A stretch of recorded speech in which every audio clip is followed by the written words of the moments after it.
young Americans. Good evening, everyone. Welcome to Holy Crap, the Vlogcast. Vlogcast that comes from a skeptical point of view to answer some of the questions of why was my intro screwed up last week? I blame them. It's going to be one of those. I wasn't even here. No, you can't blame me. No, I can't blame you. You'll try. Neither you blame me. It's going to be one of those nights. I was 230 miles away from my headset. I don't know about the rest of you. That's the way it was. Vlogcast that comes from a skeptical point of view to answer some of the questions of why. This vlogcast started because people on Facebook are dumbasses too damned often. That's basically what it comes down to. Part of this is also to follow through with the old adage, sometimes the journey is more important than the destination. Although tonight, we'll see. I'm your main host. I'm known as Shujin, Triple all over the place. You can find me pretty much everywhere under that name. Let me really quickly introduce you to everybody. Top left-hand corner of the bingo card. Good evening, Dalan. Good evening. From just north of me over into Toronto, Ontario, almost. Good morning, Heretic Woman. Good morning. From the Midwest of the U.S., good evening, Brigid. Good evening. South of me into Pittsburgh, Pennsylvania, good morning, Joey. You do have a mute button again, you know that, right? He's swearing silently. Tech, you couldn't be more correct. What the fuck is so good about it? Dude, too soon, didn't get the warnings yet. And just outside of, why do they still have a job? Washington, D.C. Good morning, UnrenownedTech. Hi, and can we, Dalan, I need you to isolate the quote from Joey, and he said I was right. So we need to mark that down on a calendar and like revisit that in a year. We'll put it on Facebook and see what comes. Dude, I would make it your ringtone if I was you. Yeah, no kidding, right? We'll see what we can do about that. So for those of you that are joining us, of course, thank you very much. I do already see over in the live chat, which is over on this side of the screen. I don't know where the hell it is at this point. Aubrey, thank you. And of course, Trippin, hello. And for those of you that are going to be watching, of course, feel free to chime in and join us over there on the live chat. Love to hear from you guys because as you already know from reading the title and the description, tonight is specifically a not safe for work episode. Yeah, we kind of rein ourselves in a little bit, normally speaking, but this is a Power of 10 episode. Every 10th episode, we just let it all hang out and we don't care who we offend and we don't care what we say. So if you're not supposed to hear a collection, Joey, a collection of words like shit, piss, fuck, cunt, cocksucker, motherfucker, tits, then this is not the show for you. Yeah, little Timmy, you get the fuck to sleep. If only I had the same voice as Samuel L. Jackson. Yeah, I was trying to think of which name to be using. I was gonna say Lawrence Fishburne because that would have been part of a joke for some other newscaster, and it's like, no, I really shouldn't do that. And it's like, I should make a reference to S.H.I.E.L.D. Nah, I really shouldn't do that. iPad, okay, that's no, because if I do the whole eye patch thing, now I'm gonna start to sound like I'm Michael Knight, and that's a whole other bad movie that people really don't need to be going down. No, actually, he did the Marvel. No, I was joking. Michael Knight. Yeah, I know. I was gonna say, I know that you said Michael Knight, and I immediately envisioned Knight Rider. So and yeah, but David Hasselhoff. And the only good years of the Hoffman. Yeah, that's true. That was SpongeBob. He was funny in SpongeBob. He was in SpongeBob? Yes, he was, and it was hilarious. Okay. Okay, this never seen it. No. In the very first SpongeBob movie, he makes a special appearance. Wait. What scares me is that you just said very first SpongeBob movie. Yeah. Right here. I'm suddenly scared. Can't say that blame you, goddamn. Whatever. You're talking about Lawrence Fishburne, and what there was the first SpongeBob movie where he had to recover the crown of the king's crown, and then there's the second one where he had to rescue the recipe for the more about this, and we need to know the secret recipe. He has a child. I mean, give him a break. That's usually why adults know about things like that. I'm Yeah, guessing. what's my excuse for knowing that the My Little Pony movie is coming out in less than 2 weeks? Tiny Shujin, Tribble. you're a special case. We all know that. Yeah. Dude, you've got the white helmet to prove it. I mean, come on. What I do while I'm got my pants off while I'm doing the show is nobody's business but mine. All right? And No there comment. goes my visuals for the evening. It gets Oh, even come better on. because my shirt tonight says, if you can't stand the heat, don't tickle the dragon. Nice. You know, Which I know an is- author who could probably use that particular quote because he Tickle uses The dragon. all kinds of dragon quotes. When I think dragon, I think more of if you can't stand the pain, don't clench the dragon. Ooh. I know where you're going on that. We're not going there just yet. And as far as to the tickle the dragon thing, you might want to look up J.K. Rowling. And you might want to check and No. find out what the slogan for Hogwarts is. Mhm. Dalan, while I'm doing my thing, you might want to go look that up. No wizard left behind. You'll see. You'll see. Meanwhile, let me go ahead and get everything rolling over here for everybody because, well, we've got a show to do. You knew about that, right? Just think about the tuition debt from that place. Well, it's done in gold, so Okay. whatever. Draco dormiens nunquam titilandus. The translation is never tickle a sleeping dragon. Uh-huh. Ah. Weirdos. Yep. And you And can play with the proudly- bearded dragon any day of the week. only if you make sure that you wash your hands afterwards. Let me Then get there's started. people who, yes, let's let you get started. I appreciate that. So anyway, with 5 minutes on the clock for you guys, which is over here. Yeah, there it is. I love how I've got all these windows open on my desktop right now. That'd be 7 minutes Canadian. You have a lot of windows open on your desktop? Jelly. Individual program windows. I have only a Uh-huh. handful of tabs. Okay. Your 5-minute freestyle starts right now. Purpose built. I'm going to tell you how this is actually going to roll into the whole damn thing. And this is actually a twofer. I brought visuals with me, as a matter of fact. For those of you that are listening, it's not going to make as much sense, but I promise it's worthwhile. Let me. Item number 1. And I'm being very careful not to hit the microphone because that's really loud, and Dalan doesn't want to have to equalize that. I have. It looks like it looks stupid. It looks like it's a T-square for some people. Some people know what a T-square is. I do. It's a camera. Believe it or not, this is a camera specifically made by Samsung for their flat screen TVs, or at least one particular model. I had bought a replacement for my my aged TV some couple years ago. It was, a flat screen TV, and by that, at the time, it was still a cathode ray tube, but it was still a flat screen. You get the idea. But it's kind of broke. I'm pretty sure it's just a matter that the power supply thing inside needs to be fixed, but whatever. So when I got a new Sony actual LCD or whatever the hell it is, I got this to go along with it. Why would I need a camera to go with my TV, my smart TV at the time? Specifically, I still got the box and everything over here. It is the CYSTC1100 TV camera, USB for smart TVs. It's dead. Yeah, it's dead. No, there's nothing wrong with this. There is actually nothing wrong with this, except for 2 small problems.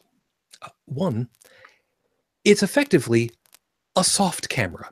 You guys have heard me talk and rail about soft modems once upon a time ago, back when modems used to be your choice of either a hardware-driven or software-driven. I've talked about that. Back when ISPs used to be, dial up. Well, I got that intentionally so that we could converse with people on the television via Skype. And for several years, that's what we would do. The little one and I would sit on our couch and we would contact people via Skype on the television to wish them a happy new year. That's what we used to do. That was like our thing. And then Skype is no longer being supported on your device. Now, is it a matter of that it was Samsung who called that? Or, well, I was going to say maybe Skype, but Skype was bought by Microsoft. And as we full well know, Microsoft buys pretty much whatever they can't flood the market on their own with their own crappy service. NetMeeting comes to mind. Some people know about that, some people don't. I lived through it. So they couldn't flood the business market, so they bought Skype. This camera is a soft camera. It specifically needs drivers to operate. I can't find any that work under Linux, under Ubuntu, which is what I normally work with over here. Otherwise, I'd be using it also. There are also none under Microsoft Windows operating system. This single-use, purpose-built item is now a piece of useless technology because there's no way to use it and no recourse. I bought into a piece of crap. And you know what the worst part of it is? It was a good idea. It was actually fun. For a couple of years, we had the chance of calling people at midnight on New Year's to say, Happy New Year. I hope your year is good. I hope that you have a safe one. Yeah, I can do it around with this and all of you, or even my phone, but really, it was so much more fun when you could just kick back, relax, drink whatever crappy champagne or fake champagne, and just say, yeah, look at the future, man. This is great. This is episode 180 degrees of separation at this point. Yeah, anybody who didn't figure it out from that, or if anybody had the earworm going in their head, I know a couple of people are at this point, congratulations. You're welcome. So 180 episodes in. First off, wow. Every time we hit one of these 10 episode milestones, I love it because, it feels like it's another, step forward. It's just an arbitrary number. It doesn't really mean shit. I mean, hell, the next time that's a big round number is 200. And, well, assuming that we're still here, if Nibiru hasn't already... Dude, it's after midnight. It's already tomorrow. Haven't you already figured it out? We're all already dead anyway. We're all just brains in a jar.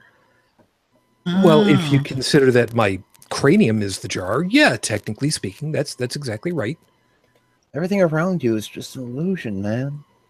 I don't think so, because if I were to come after you with a claw-peen hammer, I'm pretty sure that that's no illusion. No, all illusion is on the other podcast. To the people, shh. To the people who talk about that whole brain in a jar thing, I tend to counter with this. Okay, your brain's in a jar. You're living in the Matrix. And right now, as far as you know, you have absolutely no fucking way to get out. Am I right? Right. Of course I'm right. So if that's the case, then if this is the only life you're going to have, live it. Yep. Don't sit there and keep moping like, oh, I'm just a brain in the jar, therefore everything is meaningless. It's only meaningless if this is a waypoint on your actual journey to get out of the Matrix and go live and fight amongst the robots. If this is the life you have, whether it's that you're a brain in the jar, a computer program, or the random wet dream of some supernatural 18 billion tentacle deity, enough about hentai, what the fuck does it matter? If this is your life, fucking live it. It's a good point. And sit the fuck down, shut the fuck up, and live your fucking life. Well, the problem is that the indoctrinated. I was just going to ask, can I live somebody else's life? Mine's not going so well. Okay, part of mine. Okay, actually, Joey, I'd recommend you pull a Tom Cruise, get at the top of a building, and start yelling tech support at the top of your lungs.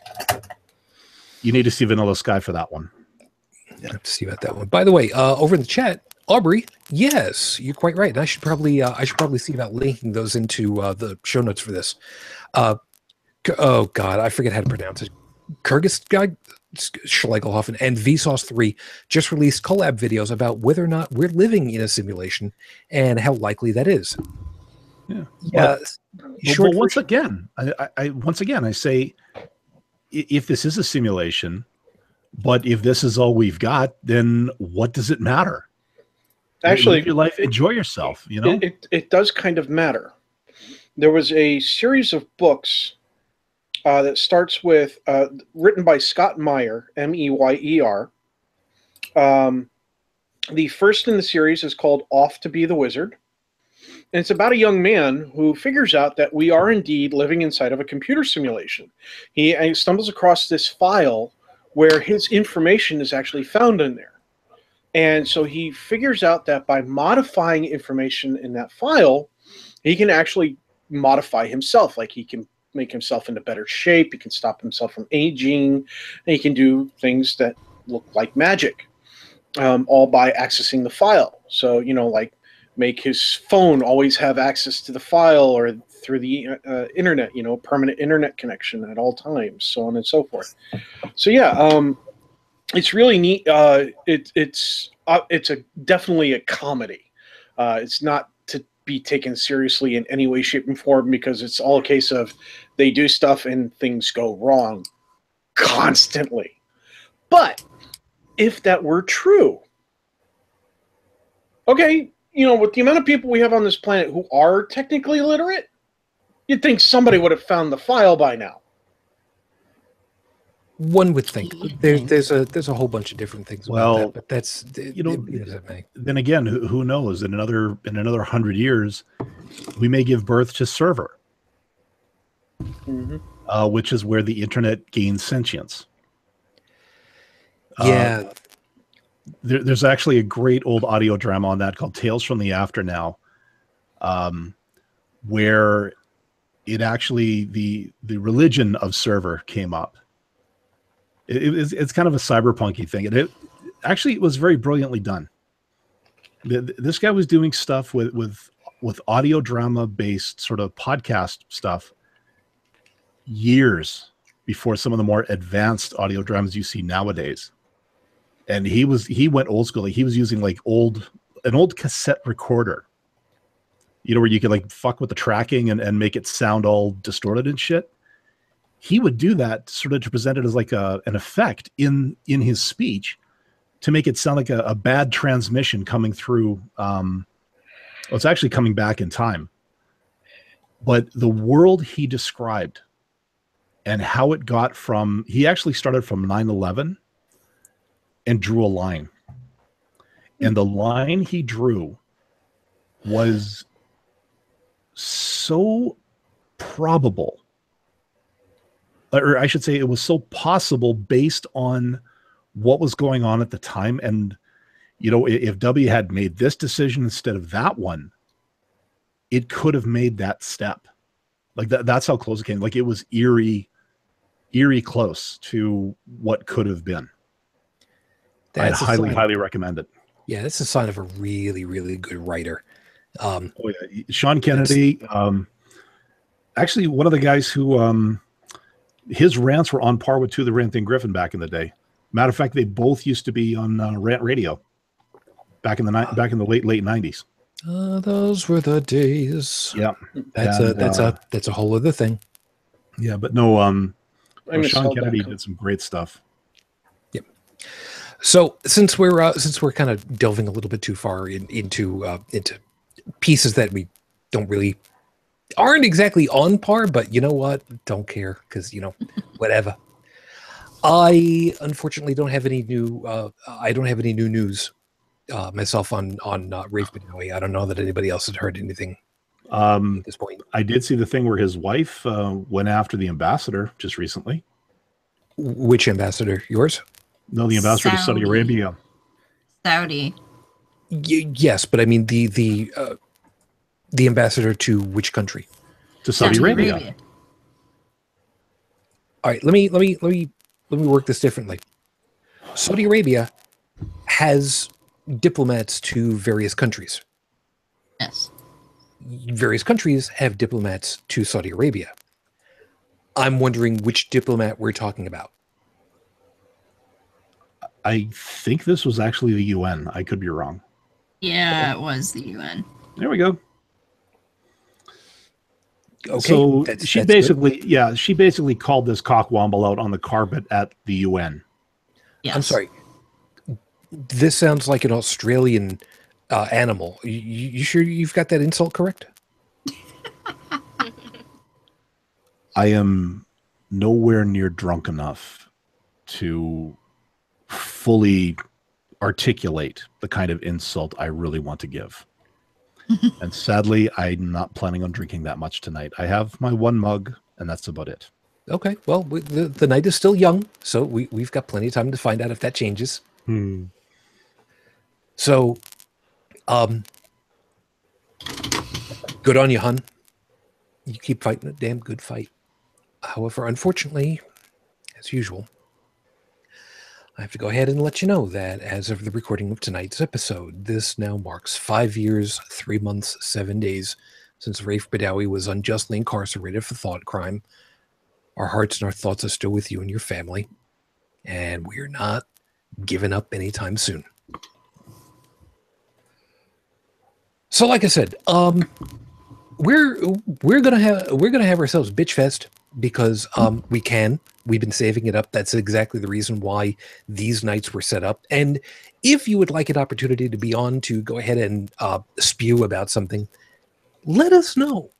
Because if you're with us live, we just might go ahead and say, hey, here's the link. Come on in. Because, that's kind of the thing. And something that I showed Heretic Woman earlier. All of you guys over there at the Ruffles Company who are doing these advertisements here in the US that say, hey, tell us what flavors you'd like. Uh-oh. And then you go ahead and you have these little dangly things over here for all dressed ruffle fries in my side of the country's wall. And you're just going ahead and you're just teasing with these little bags and you're saying, what flavors would you like? Just open the goddamn door and bring them down from the north, you lazy ass motherfuckers trying to justify your think tanks. Open up this damn door and bring us down. Ketchup chips, all dressed. Buffalo chicken wings. Bacon maple would be fine. Roasted Poutine. walrus. Your No. poutine chips. Yeah, the Poutine roasted chips, walrus, I do you don't want. Even up here, Tech, we think they taste like ass. That's Yeah. only because they keep using the TNT flavoring from Washington. That's the problem. Yeah. Funny thing about ketchup chips. Sorry, I was just gonna ask. I saw that it had the maple leaf thing on the bag. What does that say? What does it say on there? It says, camera here. It says 100% all all dressed. Canadian. Fuck you, eh? Yeah. You didn't go for your yearly purge to the Canada Goose yet, did you? I know how that works. If you say so. It You says- forget, I was laid up. We talked about this. Yeah, we did. It says all dressed, #1 flavor in Canada. Oops, there it is. All dressed, #1 flavor in Canada. Now, I don't know that that's true because I've been to Harvey's. Yeah, I would say that's the number one flavor, but that's just I me. think that's in reference solely to the Ruffles potato chips. Yeah. Yeah. But, you know, funny thing about ketchup chips, one of the clients that I deal with lives in Ohio. And apparently he had come north of the border at one point, or somebody had smuggled down a bag of ketchup chips. Homeboy was hooked.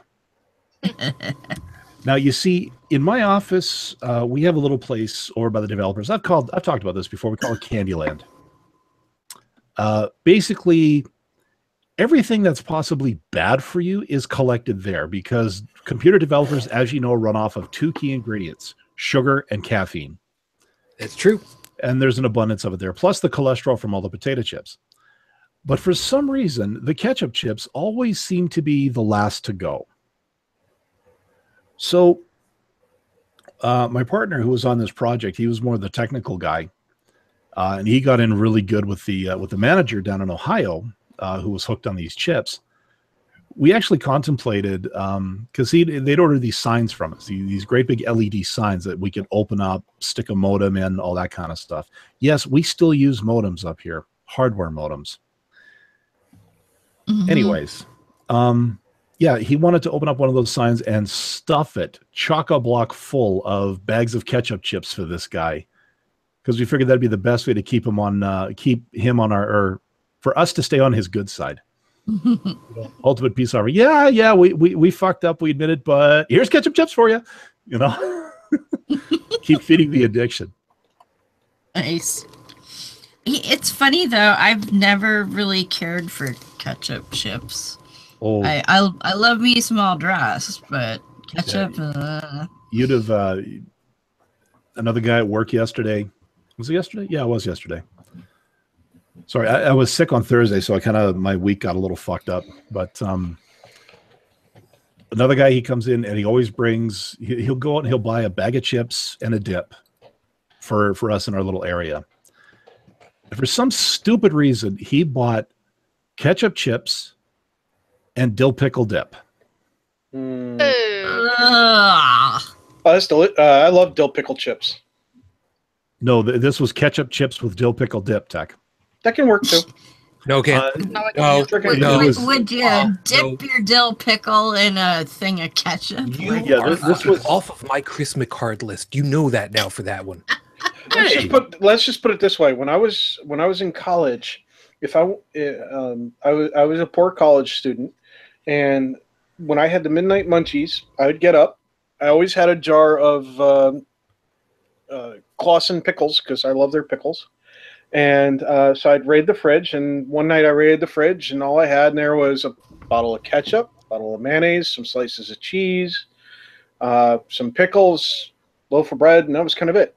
I sliced me some pickles until they were layered onto the bread, ketchup one side, mayonnaise in the other, some slices of cheese, and I found me a new love. Wow. You do know what it is that you're describing. Yeah, they call it the puckered asshole sandwich. No. That's what your face looks like afterwards. No. It was delicious. No.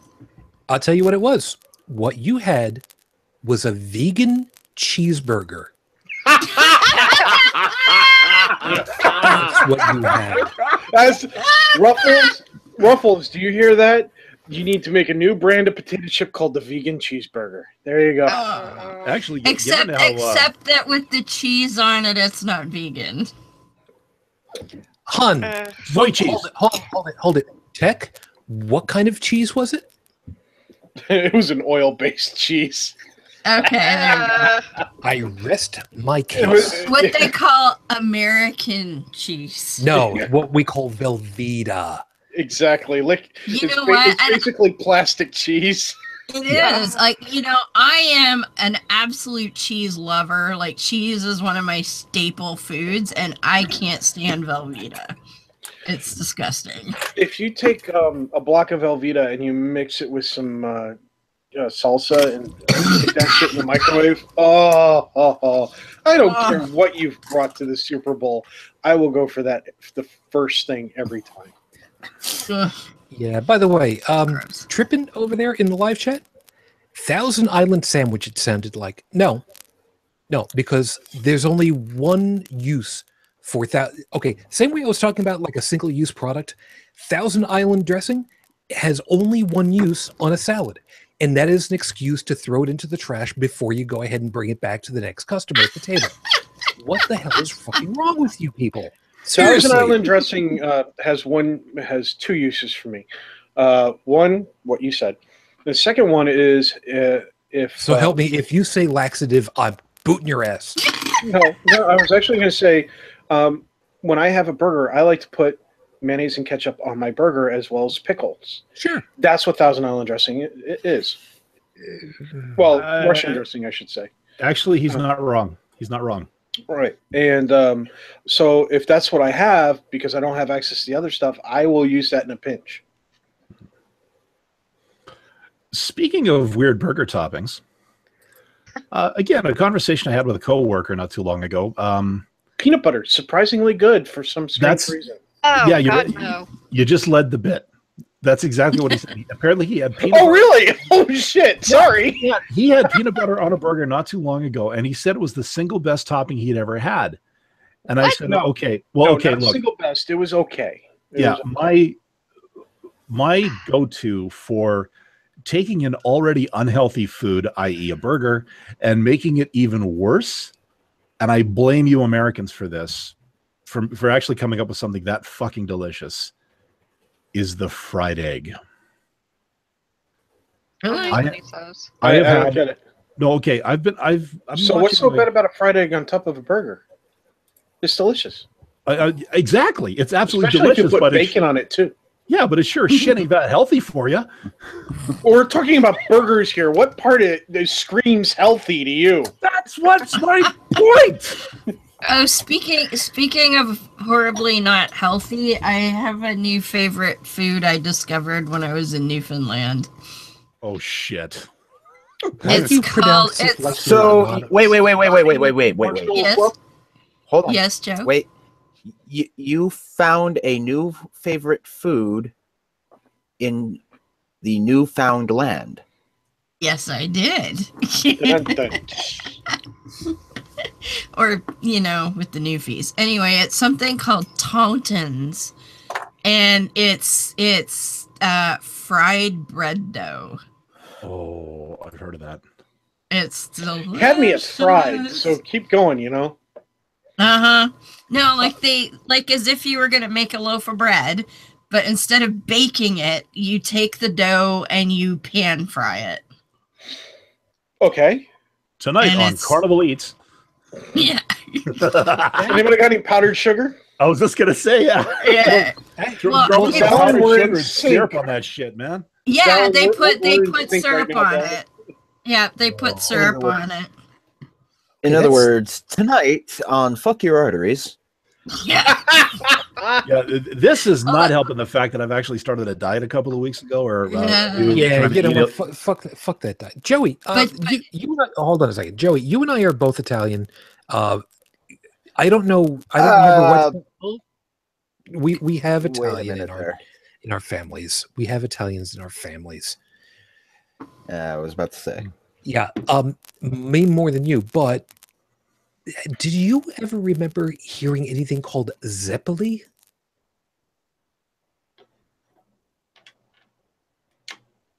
And he just dropped. Well, that's apparently that was a post-hypnotic suggestion for him to do something.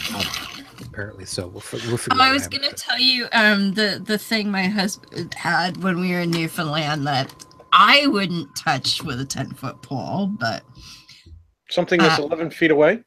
Yeah. Going on. Cod tongues. Oh. Wait. What? Cod tongues. So apparently fish have tongues. Who knew? This is not new news, Dalan. There are plenty of fish that have tongue. Yeah, as a matter of fact, there's a parasite that actually eats the tongue off of some fish so that they can stay in the mouth and replace the tongue so that they can keep getting food, because it's a great place to not get eaten once you're inside of the mouth, because it's a safe place. What do you mean tongue? Seriously, this sounds like tongues. This sounds like something. Cow's tongue, right? This is same thing, but it's from a fish. Like no, I haven't. Battered and deep fried. You've never had calf's tongue? No. I've seen them when Grandma used to take me to the butcher shop. They always had them in the display case, and it was disgusting. See, I've had calf's tongue. I wasn't impressed with it. The flavor just wasn't for me, but it's not a bad thing. I'd try fish tongue. I like fish a lot. Yeah, so does he. But I was just there you go, cod tongues. Yeah, with scrunchions, whatever the hell that is. Scrunchions is it's kind of a leftover thing from the pork fatback. Yeah, it's yeah. Don't go scrolling around yet. I'm trying to read the ingredient list. Yeah, oh my god, the ingredient. I'm sorry for the people who are just listening. Ingredients, because Dalan's got the recipe up on the screen right now from Food Network. Actually, while I'm at it, I'm just kind of looking over at the various bookmarks you got over there. Good call on that one. Ooh, that's something we got to do again. We got to see about doing that. Probably sometime soon. Cards Against Humanity. Yeah, we got to do that again. Anyway, 2 pounds or 900 grams cod tongues, preferably fresh. And I'm going to stop right there. Has anybody actually seen canned cod tongue? And where would it be in the aisles of President's Choice? Seriously, that's what I want to know now. I'm actually planning to go to Superstore tomorrow. I might be able to find this out for you. Fuck me. Are you scared yet? Nope. I'm not scared. But yeah, I'll eat anything that does not eat me first.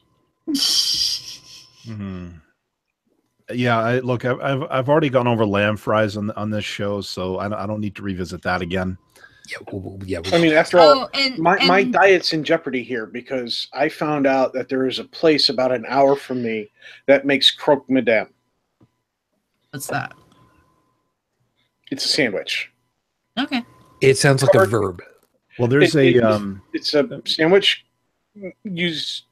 that's got lots of good stuff in there. Like it's got a bechamel sauce, it's got ham, it's got cheese, it's got a fried egg on top. This thing will give you. It needs to come with its own body bag. Yeah, Brigid, you know better than us. How much does a body bag cost these days? I have no idea. I haven't bought one in years. You know what? Fuck you too. That's fine. Dalan, what was it you were looking at? Alberta's top-rated local. What are you looking at? Oh my god! This is actually This is a choose your own adventure burger making.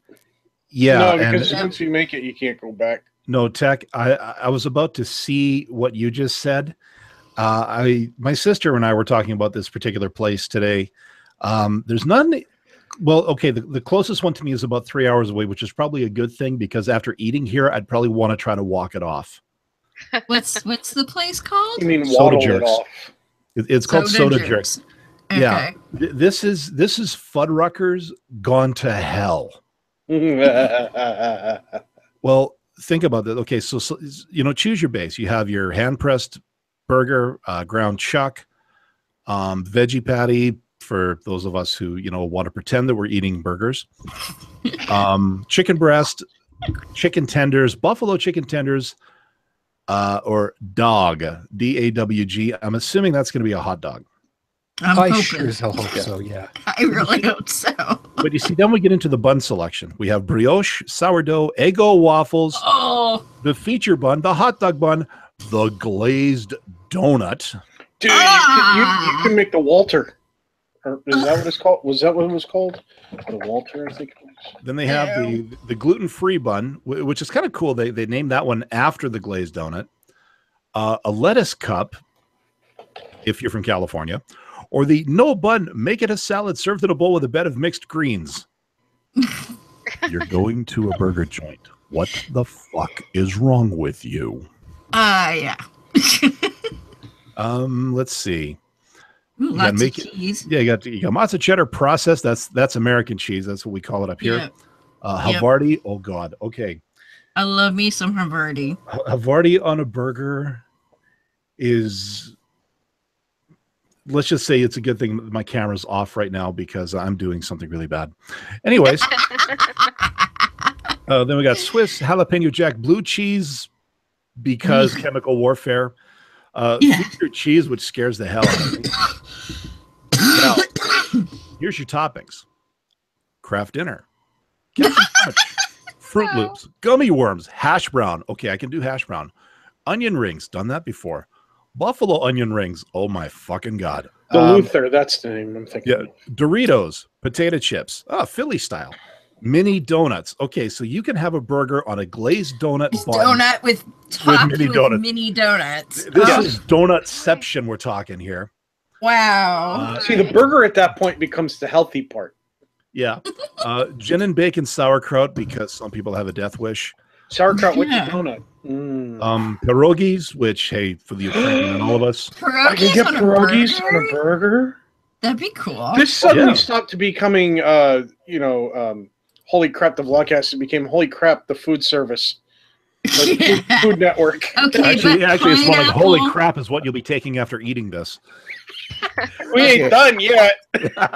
But seriously, pineapple on a fucking burger, really? It's kind of like you don't want a pizza. Well, if you get if you're gonna get the pineapple on the burger, you also have to get the Captain Crunch to go with it. Yeah, Joey, you just joined us. We're looking at We're looking at. You can get a fried egg too. Yeah, we're looking at a menu for a place called Soda Jerks. It's a burger joint not too far from where I live. All right, so I know where I'm moving to when I move to Canada. Well, no, you should move. You should move to my city. That way, like I said, it's 3 hours away. That way you can kind of make it a special occasion because honestly, this is the heart attack grill of Canada. Dude, I am special. And we know it every week. By the way, over on the chat, Aubrey, pineapple and teriyaki sauce. Okay, now I'm going to pause right there for a second. That's a good combination.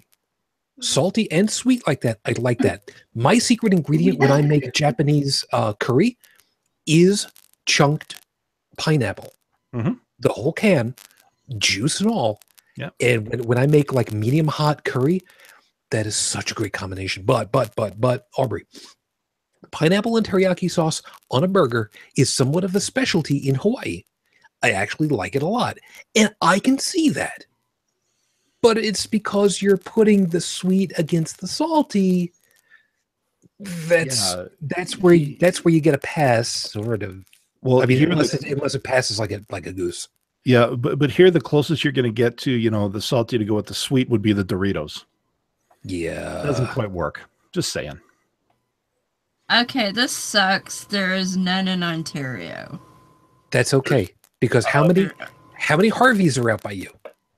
Okay, lots. Yeah. There's 3 of those Soda Jerks in Edmonton. And not a single one where I live.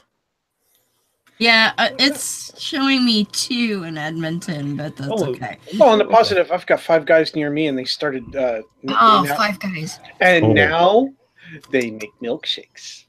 Yeah. I love me some Five Guys, too. See, I got within walking distance from work. I have got a Starbucks, obviously. A Wendy's, a Five Guys, a Buffalo Wild Wings, and a Blaze Pizza. Wait, a what now? Blaze Pizza. Now, okay, so imagine going into a place and you build your pizza like you build a Subway sandwich. Yeah, you had me worried there a second. Yeah, that's basically like California pizza. Yeah, so basically you choose your crust. You choose your sauce, you choose your toppings. It goes down the line, down the line, down the line. It then gets flash cooked. 3 minutes is all it takes. And you got a piping hot, crispy crust pizza sitting on your table with your blood orange lemonade by your side. And that's lunch. Nice. Yeah, and then 2 minutes later, or about a half hour later, it's X-Lax. So I don't know. What's funny is there was a bunch of California pizza locations that opened up here on the East Coast because they're from West Coast. And I went there and I had a cheeseburger pizza, complete with lettuce, tomato, the works. Mm-hmm. And it was amazingly good. But they just couldn't survive here on the East Coast for some stupid reason. Joe, you wanted to finally get you, and welcome back, of course. Welcome back, Joe. Well, you had just been about to ask me something that I apparently entirely missed because I have no idea what the fuck just happened on my end. You blue screen, didn't you? No. The thing. Hey, what he does with his screen on his own time is let the man talk. All that happened was all my browser windows and everything locked up, and Hangouts just went black with a little blue message saying connection lost. Care to try again? Oh. Wow. All of a sudden it's like your OS is saying, hey, I'm relocating you to Las Vegas. Want to try your hand at the slots now? You know what? Now's about as good a time as any because we're feeling good about ourselves. We're having a great time. We're talking about wonderful things. Time for me to go ahead and piss everybody off. Now that we've gone ahead and talked about all of this great stuff with like food that keeps us alive, let's talk about healthcare that won't. Oh, fuck.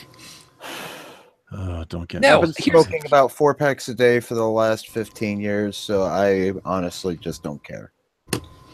Okay, let's go ahead and ruminate on this one question that had been posed that I saw on Twitter,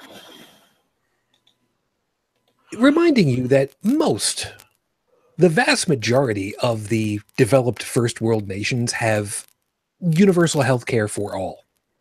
Reminding you of this fact. The United States, of course, as we famously know, doesn't. At least I'm pretty sure. Brigid, that's about right. It's still a it's still a system whereby we profit, you get healthy. That's the way it's laid out, right? Yep. Yeah. Okay. Keeping that in mind. The question that was posed was, if our system is so goddamn good, I may be paraphrasing just a little bit. So, all right. If our system is so fucking great, yeah, I'm paraphrasing a lot now. Why isn't everybody else doing it? Right. Okay. Sorry, this drilled a nerve. No, I can't imagine why. Yeah, because you know full well. So do a lot of people. And be my guest. I'm experiencing this vicariously through someone for whom I care a great deal about. And quite frankly, I want to meet some of these healthcare advocates who say that the American healthcare system is great, and I want to punch them in the throat. Hard. With a lead glove. You know, like the kind they supposedly use in interrogations? Mm-hmm. She's finally got a date for the surgery that will at least get her out of the pain that she's in and have her stop bleeding to the point where she's now been diagnosed as anemic.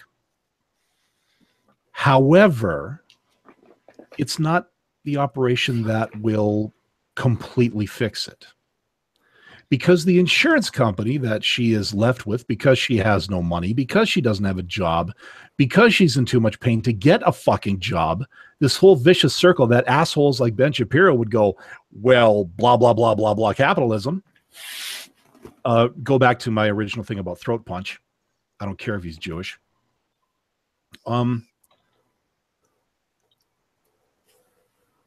The insurance company has apparently not, quote unquote, exhausted all avenues of treatment.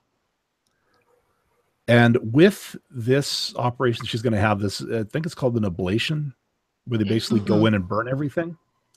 Yes. There's still a chance that everything's going to come back. She's also going to be medically sterilized, which means why don't they just give her the hysterectomy anyway? The insurance company has basically hamstrung this whole thing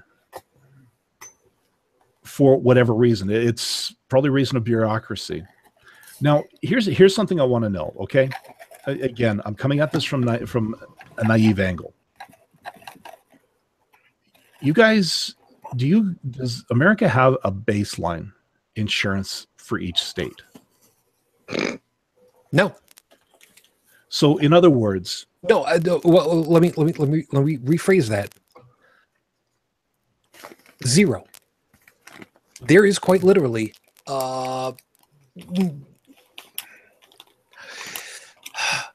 It is. Brigid, help me out on this one just a little bit. It is possible to be stabilized in an emergency situation, but Then they can boot your ass out the door. They're under no Okay. obligation to keep taking care of you. this is my provincial health care card. you're covering up a good portion of that. Thank you. That's the plan. And plus the type is so bad on it. If some radical lefty wanted to dox me, he couldn't. Anyway, That being said, this card of mine, that gets me into any clinic in the province. It gets me into any hospital. Gets me into any triage or ER. Now, that's a baseline for me. Every province has their own baseline healthcare. It's mandatory. You pay roughly, I think for this, it's about $100 a month. Now, if you're unemployed, you can get it picked up under special assistance. If you're working, chances are your company will pick up that cost as one of the benefits of you working for them. Because most companies realize that a healthy worker is a productive worker, at least up here. Well, down in America, the way they treat it is if your employee gets sick, you fire them and you hire somebody new who's not sick. Right. And then you warn them not to get sick, so that way they know not to get sick. And that actually starts to answer my next question. So if you were to go to the equivalent of what like we have up here, Blue Cross, Blue Shield, Sun Life, which is one of the companies I've dealt with in the past, Manulife. If you were to go get your own health insurance, now I'm talking baseline, no pre-existing conditions, just something that you could only maybe pay the dispensing fee for your drugs, get something equivalent to what, say, a company would give you as a health plan. What kind of price would you be looking for out of pocket right now? Because I've heard lots of numbers, but I want to get a sense of this from somebody who's not talking with an agenda. okay. Let me start off. When Shujin died, Yeah. I had the opportunity of continuing the medical coverage from her plan, from the company that we had both worked for at one point. Okay. And we were exceptionally fortunate with how much stuff was covered because of cancer treatments being monstrous expensive. Seriously, monstrously expensive. I know. I've heard. To the point of, we heard supposedly the company that was insuring didn't want to keep the same type of coverage for the company because of this anomalous hit that they took for us, for the group at large. That being said, our coverage, our medical coverage to keep on the site, which would have covered glasses and dental and medical, very, very good coverage in case anything were to happen, was over $600 a month. Okay. So, yeah, like when I first started the company I work for right now, the deal was I had to find my own health plan, but they would reimburse me. I could write it off as an expense, and they would reimburse me on my paycheck, and that would cover my medical costs. So I went to Blue Cross, which it's kind of a go-to here for that. Their rates are usually pretty good. And I think for what I had was I could get my drugs covered, so I'd only pay the dispensing fee. So instead of, like, for my blood pressure medication at the time, For 3 months supply, I was paying upwards of, or I would have been paying upwards of $400 for those 3 months. I would only pay 15 because that's the dispensing fee at the pharmacy. And I could actually shop that around to different pharmacies if I went to Superstore versus Costco versus Co-op versus Rexall or any other place. I could actually shop for the lowest dispensing price if I wanted to. And there would be no problem with that. If I remember correctly, that coverage, which had the drugs and pretty much the same hospital care that I just received recently, I was paying maybe a third of what you were paying there, Shujin. Now, it sounds to me like yours was a lot more comprehensive. Again, because it's a company, they usually tend to get, if they actually give a shit about their employees, they tend to get a lot more, a lot better coverage, a lot more thorough coverage. Like all the shit that I went through this year, I am grateful as fuck that my company had such a good insurance plan. You know, yeah, there were a couple of hangups because of one particular exotic drug, but it was an exotic drug. You know, I'm not, I was more pissed off by the fact that I was going at the speed of their bureaucracy than anything else. But no, I wanted to get a sense of it because, again, I keep hearing like, oh, these people, they have to pay thousands and thousands of dollars for stuff. And if it's pre-existing condition, there's no company that'll ever look at them. And that's the thing. When I went to Blue Cross to get this, I had a pre-existing condition, high blood pressure. And as a result, I couldn't get onto their, you know, platinum members group or whatever that guaranteed me this or guaranteed me that. But they still got me onto something as equivalent as they could get it. Like they said, look, because of this, we can't give you this plan. But what we'll do is we'll give you this much of part of plan A, and the rest of it will give you this part of plan B because of your condition. But they still covered me for everything. I wanted for nothing for the time I was on it. Granted, it was only about, it was less than a year because we were bought by another company and then we got company insurance. But, you know, the thing is, I wasn't made destitute by an insurance company. And I think that's one of the worst things down there is that it feels like that's the mentality down there. Like Tech said, you know, if you get sick, the company just fires you and hires the next person who's healthy. If that's corporate culture, then there's not a healthcare bill in the world that's going to save your ass because it's a culture thing. Now, granted, my statement was a generalized statement. If somebody gets, you know, a head cold or whatever, most companies have dedicated sick leave. Some merge it into their general leave policies. But, you know, like the years I worked retail, I remember I'd call it on the rare occasion I would get sick because I don't get sick often. I'd call in because I didn't want to spread it around and I'm not at my best when I don't feel good. And I had a manager go, well, you're scheduled to work, so you need to come in.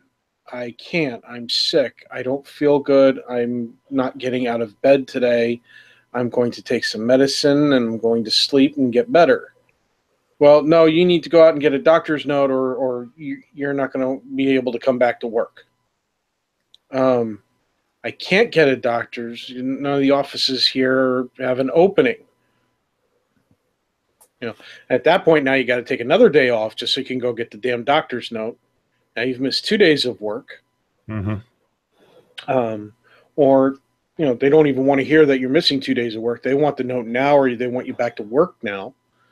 When I work food service, getting sick, you don't want to be in at the location. You know, somebody's sick, you should need to go home. Yeah.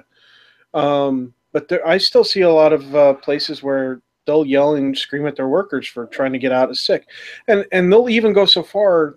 There's a lot of bad managers. I'm not saying all managers are bad. I'm just saying there is a significant portion of them who will accuse you of faking it.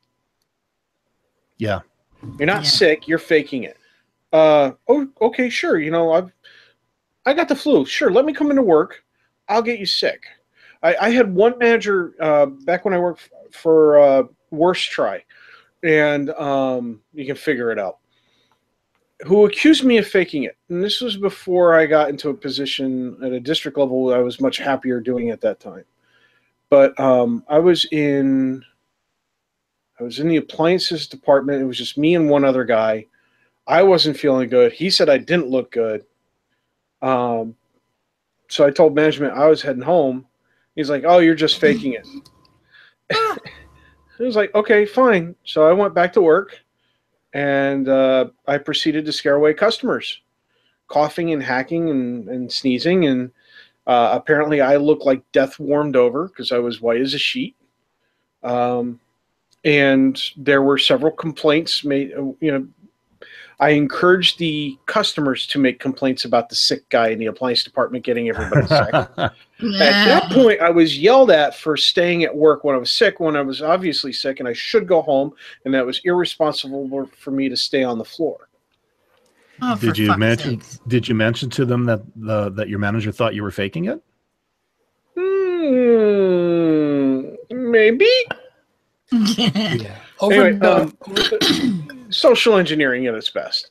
But the point is that I've encountered a lot of really shitty managers in my experiences. I've read Retail Hell Underground. I've participated in that website during my retail years. And hell, I mean, it happens in IT. Just, Shujin can back me up on that one. Oh, yeah. I can back you up. Yeah, it's not like we have an IT union down here that covers IT support help desk people. Well, yeah, I'm sorry. Something popped up over in the chat, and I kind of want to dovetail onto that before we get too far away from where the point of this is. Trippin had said, "Remember when gas stations had bulletproof glass for store clerks? Now you never see a gas station clerk behind glass." Now, before I get past that one, when I was working at the bank before I moved up here to the other side of the state, yeah, that's what we had too. But I had also noticed that the glass did not extend to, and by the way, it's bullet resistant, not proof, but nitpicking a second, did not extend down past the shelf where, we had the shelf where people could put their stuff and, slide the stuff through the glass to us, which I always found curious, but be that as it may. Now remember these people now are they're not just pump jerks. They're also customer service and salespeople in these places that are also convenience stores at the same time. So there's a different mentality on that now. Be that as it may. And I'll tell you where I'm going with this in just a second.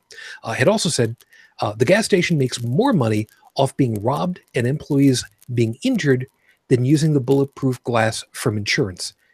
Okay, that could be, that might not be. I've got no way of knowing that one. And I'm pretty sure that you've got no way of really verifying that one. Well, I'm not hold on. I'm not calling you a liar. I'm not going to go down into that rabbit hole directly. It's possible, and it could be very easily be plausible, but there's a different angle on this one entirely, too. Companies for full-time employees will usually help to supplement the employee with medical insurance. But God help you, if you'll pardon the expression, if you're not working 37 and a half hours a week for even 1 week sometimes, and they will jerk it out from under you. You have to be working a minimum of 90 days. And, well, you could end up being part-time, or you could be working in a place where only assistant managers and managers work full-time and everybody else works part-time, so that they don't have to be beholden to given these particular perks.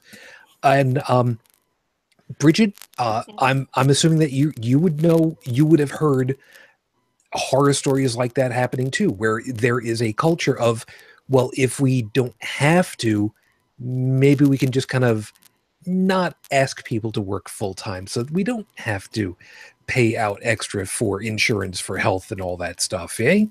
Yep. And when ACA passed, there was, because of that, there was a provision in there where if you had X amount of employees, anything over 30 hours would be considered full-time in order to qualify for insurance. So they would start cutting people down to 29 hours to not have to give them insurance. Yeah, actually, up here, my ex-wife worked for a grocery store, and her hours allotment was, they actually called it, here's one for you, permanent part-time. So basically, they did exactly what you just said, Brigid. They skated, they kept her hours underneath the threshold of full-time. So like she was on, thankfully she was on my benefits at the time. And again, this is why I went to school. I went to school so that I could go and work for a company that gives you, or that, supplies you with a decent health plan, and one where I didn't have to, stare down into a furnace full of hot metal all the time. Was that Xeris you work for by any chance? Co-op, actually. Okay, because Xeris is really bad for that. But the thing is, so like grocery store chains and stuff like that, they pull that kind of bullshit. I mean, I've been to their union meetings or their general assemblies, and I tell you, the board of directors, there was one I got to sit and listen to everything. And I felt bad for those board people because they got verbally slaughtered by the people in the audience because of their policies and practices, but nothing changes. Yeah. No, and and just to kind of go off of part of that too, I had exactly the same situation. Pardon me, not exactly, but follow this one a second. I'm working part-time at this place, will not name names, and big sign goes up on the board by the punch clock. If you work 6 hours or more, and this was directed at the people who worked overnight shifts for restocking. If you work 6 hours or more, you must take a lunch. Yep. New York State, 6 hours or more, scheduled time, you have to take a lunch. You have to have a lunchtime. So at the time, I'm literally a cart pusher at the time. And I see this go up and I'm like, oh, well, okay. I'm working 6 hours. Okay. Punched out. I'm sitting in the break room. And the guy comes over. He was actually the tire manager, but he was assistant manager. He comes over. He's like, Shoes. Obviously not my real name. What are you doing? I'm taking my lunch. Why? The sign by the clock says I have to. What are you talking about? The one that says 6 hours or more, you have to take a lunch? No, that's 6 hours and 1 minute. No, this is an OR gate. 6 hours or more. I'm working 6 hours. The statement's true. That's how a logic gate works. I'm doing what I'm supposed to do. Yeah. Imagine my surprise when the next week those pushing carts. Nope. The cart pushers were rescheduled for 5 hours and 45 minutes. Of course they were. 2 weeks later, 5 hours and 55 minutes. Yep. And that's where it stayed. Yeah. So for anybody that wants to go ahead and say that not all managers, that's perfectly acceptable. And you're right. But there are the dicks. And those people should not. And the trouble is, people like that, the dicks are the ones that make the bottom lines look good because, oh, well, we didn't have to pay out this. We didn't have to take this kind of liability. We may be dicks, but we are the most productive members. Like our teams are the best because we're assholes. And the trouble is that asshole mentality, the fact that being a dick is what gets you ahead. And that's not just that's not just exclusive to the United States. That happens up here too, like I just said. Oh yeah. Oh yeah. Oh yeah. You know, look at the company I used to work for. Their managers were assholes. That I used to have to carry a phone on my expense. My personal cell phone became a work phone because they wouldn't pay for it. Like I remember my boss is sitting there, he's all laid back in his desk, you know, he's holding his BlackBerry like he's fapping himself. So, you know, yeah, you know, you really should get connected. And I just kind of looked at him like, okay, are you going to pay for it? Because if you expect me to be on call 24/7, even when I'm on vacation, Fuck that. yeah, exactly. If you think that that's coming out of my pocket, you, sir, are sadly mistaken. Yeah, that's the other. Hold on, because you're on another piece I was going to get to. Yeah. Joey, I wanted to hit you on this one because Trippin had also said I was managing covering shift. I was manager covering shift, never came in. Forgive me, there is no punctuation to go off of that one. I misread it a little bit. Joe, I got to imagine that, you know, there have been times where you're doing whatever. You can't exactly call it shift work. I mean, when you're in the military, your job is your life at that point, but you've got certain duties and responsibilities. I gotta imagine there had been times where somebody just basically just blew off a responsibility and you're just stuck there with your thumb up your ass going, well, you know, what the fuck? Why am I still here? Pretty much. Though technically, as far as active duty is concerned, you are on call 24/7, and they're not necessarily required to give you, you know, time to sleep, which has been something that I've run into on occasion. They are the last I heard. Brigid, you can correct me on this if necessary, but the last I heard was that they're only required to give you like a 2-hour rest period every it wasn't 24 hours, it was I think 12 hours.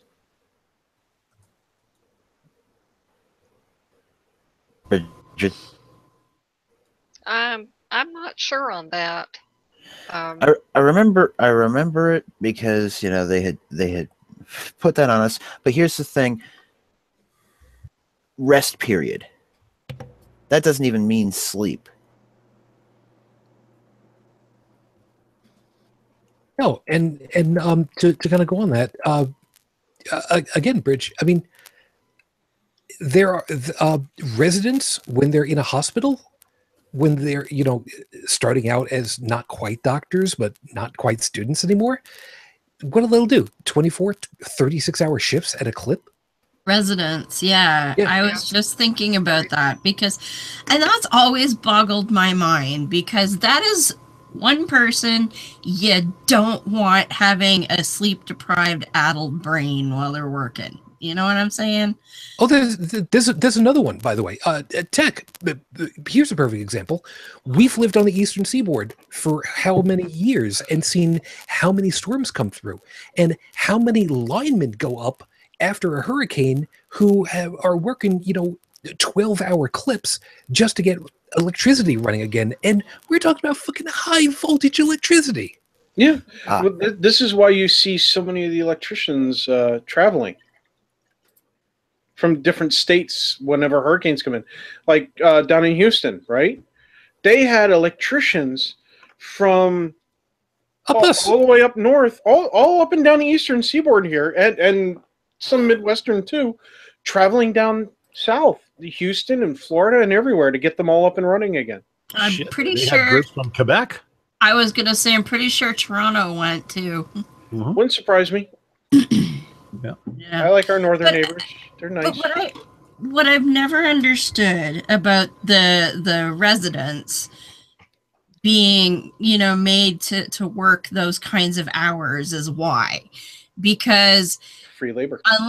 unless you're making a career as, say, an ER doctor, which most doctors don't. So even if you're a specialist or a GP or a surgeon or whatever, almost none of the branches of medicine would require you to work hours like that. And even if they did, that's not good for the doctor or the damn patients. So I've never understood why they do that. The most I've seen people working shifts like that, and again, I can draw a little bit from experience here, were the nurses. Right. So I think if some of those orderlies were looking to get into full-time nursing, then working those insane shifts isn't that big of a stretch, because I remember talking to them, and they would tell me about, I worked this, I worked that, I've done this, and I would look at them like, I'm sorry, but are you fucking insane? It's like, when do you get sleep? But you know what? They shrug it off. And they say, you know what? It's what I love. They're not. Hold on a second, because there's a piece about this that only just finally just dug into my head. Brigid, you are the one of us who has been in the medical field. You would know this better than any of us. And follow me with this real quick line of thinking for a second. This whole 24-hour, 36-hour, 48-hour cycle that some of these basically medical students who are making, in some cases, life or death decisions on what's going on, with hopefully a really good nurse over their shoulder going, Yep. This is hazing. Think about it in a second. But from the hospital's standpoint, they're taking advantage of residents that don't make any money. It's slave labor.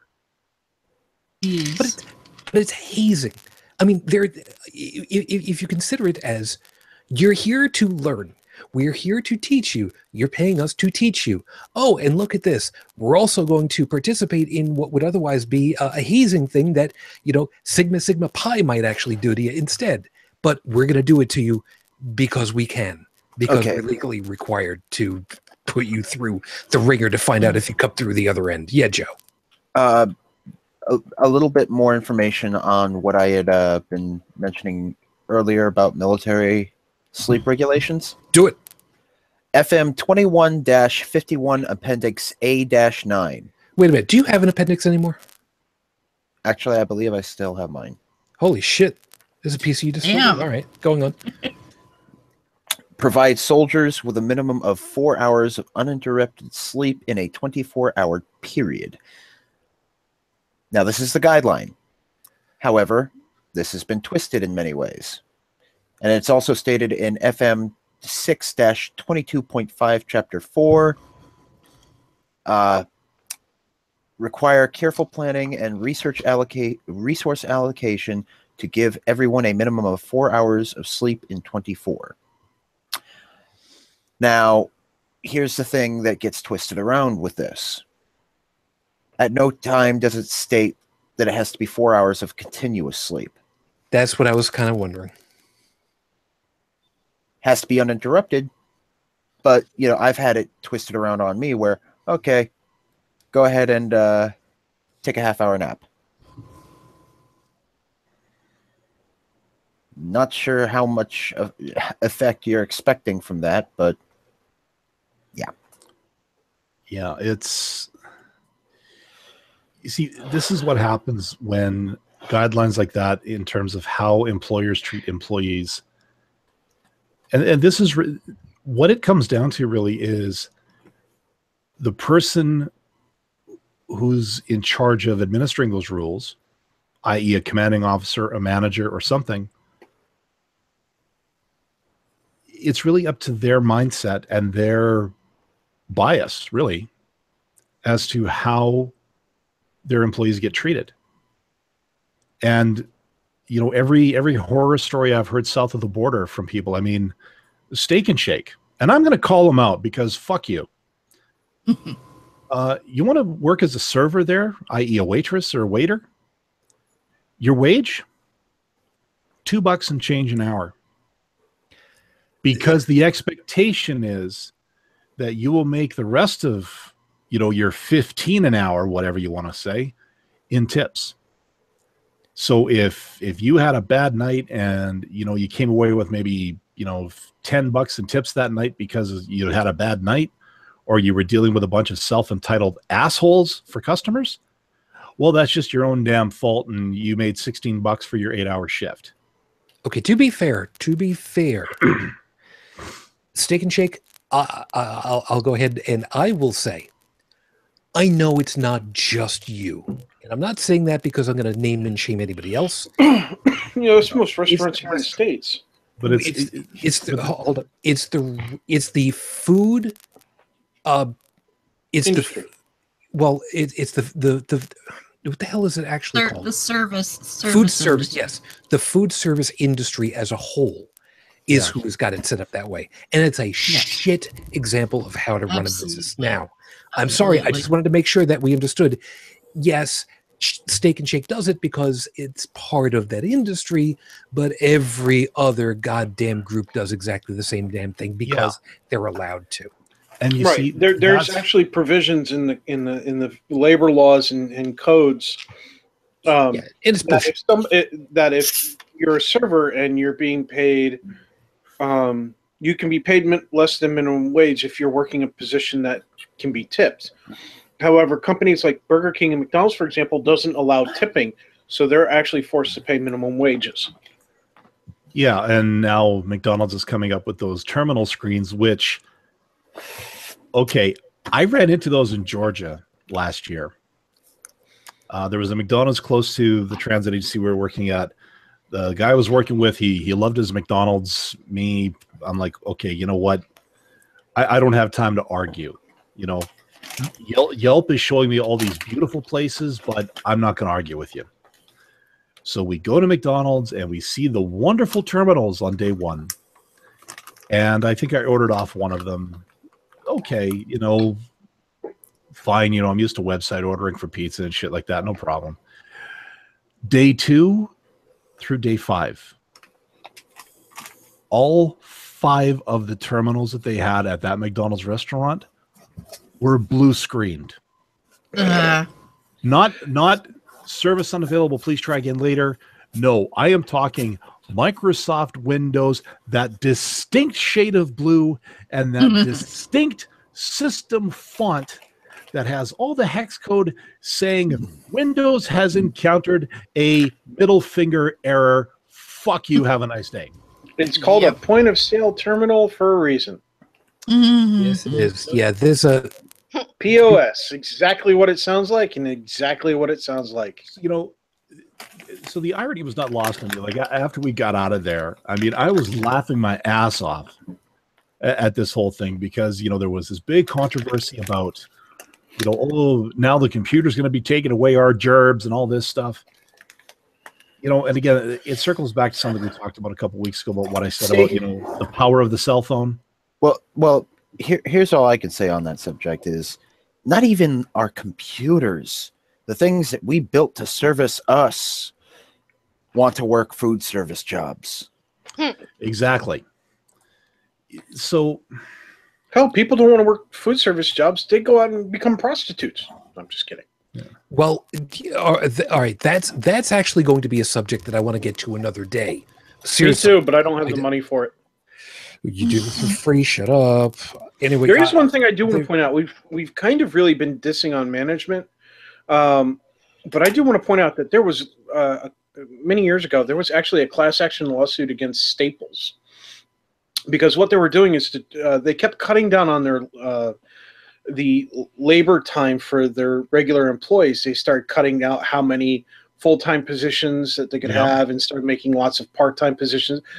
And then they were like, well, why is our stores failing to make profit? We've cut so many of the labor hours. We should be making more money. And it's like, well, the things aren't getting out. And the customers aren't getting service because there's not as many employees to service them. And so they said, oh, okay, well, we'll just work our managers harder. They're getting salary, and salary doesn't have to have overtime. So we can work them as many hours as we want. So salary managers who were, supposed to work minimum 40 hours a week, tended to put in 60 to 70. We're suddenly working 90, whatever the maximum amount of hours a week you could pull. Mm-hmm. So it's just now another level of management, fucking another level of management. Exactly. And it got so bad that there was actually a lawsuit, and Staples lost. They lost the lawsuit. Yeah. It was that bad. You see, this is why, and again, this is why if I ever start a company, I'm not going to have a department of human resources. I'm going to have the personnel department. See, this is why this is why I went to school. I didn't want to be stuck in a job that had that kind of tendency. I've met people with bachelor's degrees working at Staples. I know. And I've worked shit jobs too. I had people with PhDs working in the call center. Yeah, but I wanted the opportunity. I wanted the chance to do something more. They say the degree only gets you in the door for the interview, and that's true. Not down in America. But at least I got in the door. And through that, I ended up I got one corporate job. Granted, it was a shit job. I worked it for 12 years. There was a lot of management problems. That company no longer exists. 3 years to the day after I left, they went into receivership. I'll tell you right now, down here in the United States of America, and people can call me whatever name under the sun and call me a liar or whatever. Fine. You don't want to face the truth? You don't have to. But the truth of the matter is, it's who you know. Yeah. And that goes to networking. But even if it is who you know, you still got to know something more than what the manager's weekly Friday night fetish is. You're going to take a job in, say, an IT position. You better know what the hell you do in the IT department, because there's going to be 50 other people looking for that same job. And if you can't cut it, you're gone. That's what I learned with my job is like, okay, I had to be on my shit. I had to be developing applications in a language I'd never seen before. I tell you, my first 8 weeks at that company was me cracking open books that I never thought I'd crack open to learn a dead language so that I could keep their company limping along. And I did it. I wrote a program that lasted them until the day they died, which was probably to their detriment because they were so used to it that they didn't want to purchase anything else. Here's the secret, folks. The program is the thing that killed them. Yeah, just out of curiosity, by the way, because I gotta flip this over to one last. Program topic. didn't have healthcare. What language was it? Not quite that bad. It was an application development program. Paradox. Oh God, I sold Paradox once upon a time. Borland Software, I remember. Yeah, I worked on it when it was Borland Paradox and when Corel bought it. I still have my Borland packaged learning kit over here for C++ on my on my book of computer shelf. And I managed to do a lot with that program. I also managed to I actually found on Usenet, I found a community of Paradox developers, and they actually helped me through a lot of bad stuff that I had to get done. They helped me troubleshoot code. And it got to the point that, towards the end, when I was writing new expansions for the application, I didn't have to look at anything. Like, it was basically open up a window, and I knew it was like muscle memory, the opening code. And I actually got it to the point where we have these, and actually you see a lot of these in hospitals, those label printers, the thermal laser printers or to do barcodes and shit. Yeah. We had one of those. We used them for furniture tags and stuff. And the software that it ran, you could actually you could import a database table or an Excel spreadsheet to feed your template to print off a bunch of labels. I actually wrote a program that took the information from our database, put it into that formatted table, exported it out to where the printer software could pick it up, and then they just run the printer program with that particular template and shoot off. What was it? That label maker went to the seeding plant, and the job that they used to have to do for creating the labels for what they were shipping out per week used to take 2 days. Now it took them 5 minutes. Wow. Brilliant. Yeah, And the seeding plant manager was my best friend, or I was her best friend. Yeah, for what it's worth, I think I might still have a dead one in the back. I've got rolls of the label tape. I mean, literally rolls of the stuff. Seiko label maker, but again, it's not really used for jack shit. Except this for was a Zebra thermal printer, is what I had. There you go. There was some. I'm gonna get the last thing into play with us all before we get out of here, and only because, and this is from the live chat again.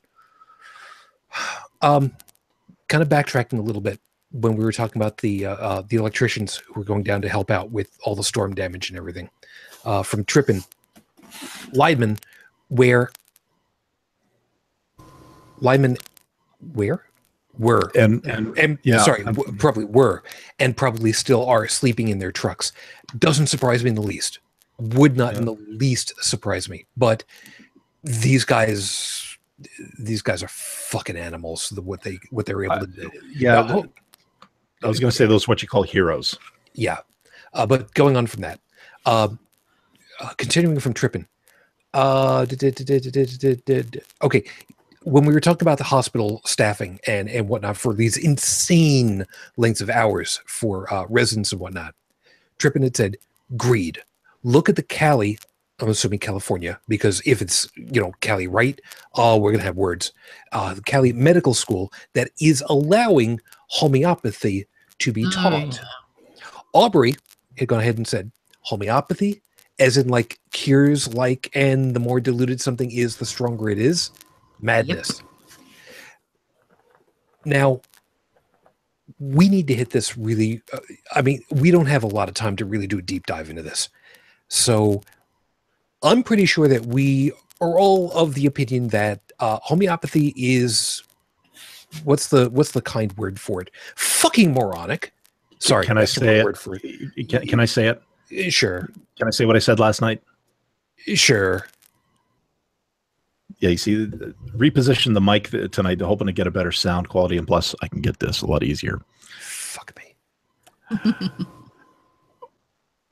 Psychic vampire repellent spray.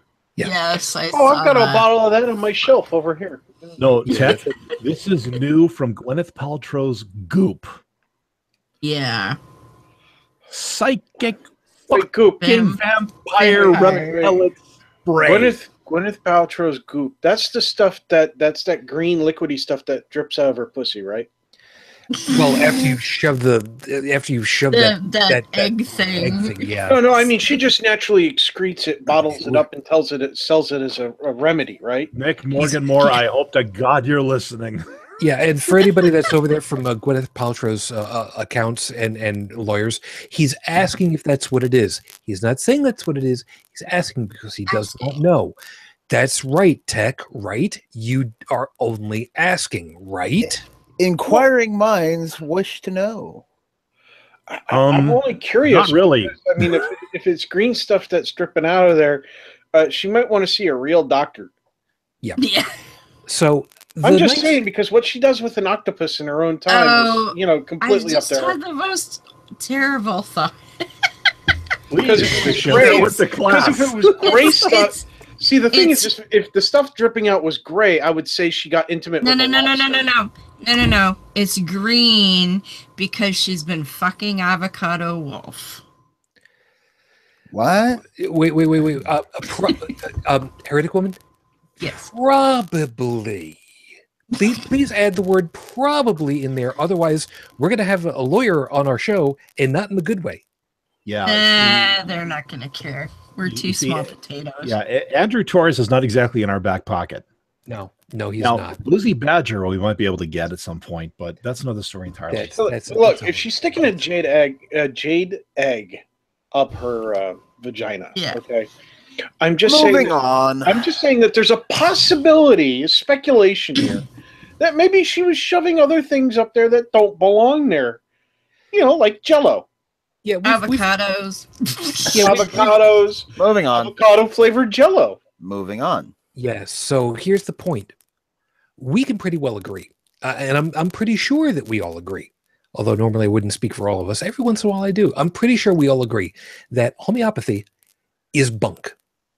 Yep. That's probably the nicest way of putting it. The nice folks out over there at the Merseyside Skeptics group in England had the 1023 Society push, I believe is what it was called. And it was about educating people on what homeopathy is, how it's supposed to work, and the fact that no, it doesn't. Brigid, you deal with the medical stuff a little bit more. Really quickly, in a nutshell, homeopathy says what? That you can take a little bit of a substance and dilute it down like by 1/1,000,000th of a part, and it will cure you. Mm-hmm. Give you people stronger. Yes, to give people an idea as to how much we're talking about delusion-wise. There is one formula that says if you were to take the liver of a duck, a common mallard, for instance, sized duck, the liver of which would be about, if you were to take do the little duck bill looking thing, the size of like your thumb against your index finger to the web of your hand, would be bigger than what a duck's liver would be. Not very much, but close to that. The idea would be that you would dilute that in its entirety into enough capsules that people could swallow, not necessarily horse pills, but capsules that people could swallow, enough of them to fill the volume of the solar system if the outer planet also had a ring over and under the top and bottom of the solar system. And that would be enough to cure people of certain diseases. And before anybody thinks I'm pulling their leg, I'm fucking not. I'm really, really fucking not. Now, I asks you, if someone were to get an atom of plutonium into their lungs, for instance, that would be a very bad day, right, Bridge? Yeah. An atom of plutonium. Well, I mean, it could be. I mean, even though it's really small. Mm-hmm. Yeah, plutonium is one of those things that you really don't want in you. And we're talking about the likelihood of having an atom, a singular atom of that duck liver in a capsule. No, not so much. Nope. Statistically speaking, it would be a statistical impossibility because there would not be enough quarks to go around. So keep that in mind for a second. Quacks. Yeah. I knew there was reason behind the duck liver analogy. The problem of it is I really wasn't leading there, and then she said it, it's like, fuck me. Thanks ever so much, you know. Yeah, well. So anyway, so homeopathy says the more you dilute whatever the hell it is, the more powerful and potent it's going to be. If that were true, then we would all be drinking, when we drink water, the most foul, dangerous, toxic water on the planet. Mm-hmm. Well, we would overdose every time we had a glass of water on every drug that was ever created. Well, not just that, everybody's poop. Because everybody poops. Yep. Yeah. It would be, let's see. It would be... we would have every disease ever. Yep. Yep. Plus, let's face it. Oh, but the water molecules are smart. They're smarter than you. Okay, hold on. So if the more you dilute something, the stronger it gets. So therefore, those of us that drink, filtered water or tap water or water out of a bottle or something like that, where the water comes out and it's actually clear, yeah, we'd all be dead. Those motherfuckers in Flint, Michigan would live forever. Because whatever shit they got ain't diluted. That was the point I was making before, but yeah. Well, the reason why I was bringing up specifically the whole plutonium atom. Well, you guys might remember that there is a very famous film of was it a hydrogen bomb? I think exploded over the Bikini Atoll. I believe it was the hydrogen bomb, and that was over the Pacific. Yes, over the Pacific. Now, all that stuff that rained down into the Pacific Ocean, where did that all go into? The Pacific Ocean. One of the biggest drinking glasses the planet could possibly have. And last I checked, we're not exactly completely radioactive from nuclear fallout from all of that. Fortunately. Isn't that how it's supposed to work? Well, I wouldn't necessarily call it a drinking glass, because if you got a tequila that size, I sure as hell don't want to eat the worm. The worm would be the sperm whale. Think of it that way. I was thinking more something like when you mentioned radioactivity, my first thought was Shai Hulud. I was just gonna say sandworms on Arrakis. There you go. So here's what homeopathy is. It's bullshit. It's snake oil. It's a way for groups to go ahead and say, yeah, we swished some stuff in the beaker and then poured it into capsules and made gel caps out of it. And yeah, you can buy this, and sure, it might work. Spoilers, if you look at the fine print, it'll go ahead and say not been tested and evaluated by the FDA for any claims, because we didn't make any claims. We just said maybe this might happen for you. Yeah. But the other thing Trippin said, I think he was tacking onto that, is that UC Irvine got a $200 million donation for this health science initiative, which means, if I'm reading this right, Trippin, they got a $200 million injection of cash to explore the whole homeopathy thing on their campus. Yep. So some pseudoscience vendor, I'm assuming that's where this money came from. I could bet. Yeah. So basically, some company like Goop just dropped 200 large on a campus to continue to proliferate better the same kind of bullshit. Yeah. That keep bullshit places like that in business. If memory serves, it was one dude. Of course it was. Had a shit ton of money and believes in this crap. Yeah. And Shujin, the whole thing about the Bikini Atoll, I think the phrase you were actually looking for was bombs. They dropped multiples and they actually disintegrated part of the atoll in the process. I did not realize it. Was it a hydrogen bomb? I think it was a mix of a few. They were testing hydrogen. They were testing nuclear. They went there a few years back just to see if there was anything left. And there were palm trees growing.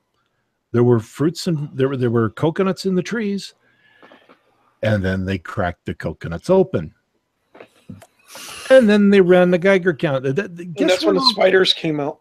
No. It wasn't so much that. Let's just say that the plants that survived actually absorbed most of the radioactivity in the soil. Those coconuts were practically glowing. Okay. Yeah, but it was at the point that there were two options that the government offered. One, they could strip the island bare, like take all the topsoil, all the vegetation off, and replant, so that people could actually get back there, or let it run its course for another few decades, and eventually the radioactivity would dissipate. to the point where people could actually go back and live on that island again. So here's the thing that bothers me the most about the homeopathy thing, because there's an up and there's a down. On the up, the guys over there at Merseyside in England have shown that it is possible to do enough of a letter writing and education campaign to get hospitals that provide or have the government pay for homeopathic treatments. I can't call it anything else. Homeopathic treatments, to get that off of the schedule so that the government is no longer footing the bill for it. The National Health System, I believe is what it's called, the NHS. Yes. No longer pays for it because they've been told and they've been shown and they've agreed that this has no medical efficacy. Big words, I know. Basically means shit don't work. So that's good. So that's money that they no longer are intentionally paying out as, part of the taxes for sugar water, for lack of a better way of putting it. But what kills me is here in my country that these homeopathic treatments, I'm not going to call them cures. I'm not going to call them anything other than what it is. It's you're treating with, whether it's efficacious is a different matter, are on the same fucking store shelves with the stuff that actually works. And the stores don't give two shits about it. They'll just say, here it is, and you can pay for this too. Your money is just as good as anybody else's. And it's in stores that have pharmacies built into them as well. Fortunately, going back to the mid 80s and the late 80s, when I was working at the pharmacy that I worked at, and this is going back a long time now, to the best of my recollection, we did not have homeopathic anything. I don't think it was really that big a thing, but I'm fairly confident the bosses I worked for, who were pharmacists, who studied, would not have allowed something in their store like that because, well, how can I best put this? How can you knowingly put shit out there when your whole life's work is, I want people to be healthy? Yeah, but these days the pharmacists don't have that kind of call anymore. Nowadays, there's someone up above them saying, we're going to put whatever we want on the shelf that we know sells, because people will buy whatever they want. Now, so in that respect, if you're going to have your cough medicine, and next to it you're going to have, dehydrated possum fingernails as a cure for impotence. Okay, I hate to sound cruel on this, but if you are fucking dumb enough to go after that particular kind of thing, that's your money. If you've been fed that line of bullshit and you actually believed it, but again, our one colleague here, Joseph, who isn't here, he talks about critical thought all the time. I mean, he hammers it into us every week, which is great. People just don't think. They want the miracle cure. They want the quick fix. And we're as guilty of it up here. We've got something called Cold FX up here. I remember that. Yeah, it's concentrated echinacea, which, okay, in a high enough dose, and I've taken a dose high enough to actually experience this, you actually do get a bit of a lightheaded feeling. It's kind of like it can actually be a high. And you drink echinacea tea when you got a cold, it soothes you. It doesn't treat you, it just soothes you. I'm feeling better. It must be working. Well, yeah. But the thing is, so they come up with this Cold FX. The deal is you take the first day you take 3 capsules 3 times a day. Next day you take 2 capsules 3 times a day. Next day you take 1 capsule 3 times a day. Then after that, it's 1 capsule 3 times a day until you're cured.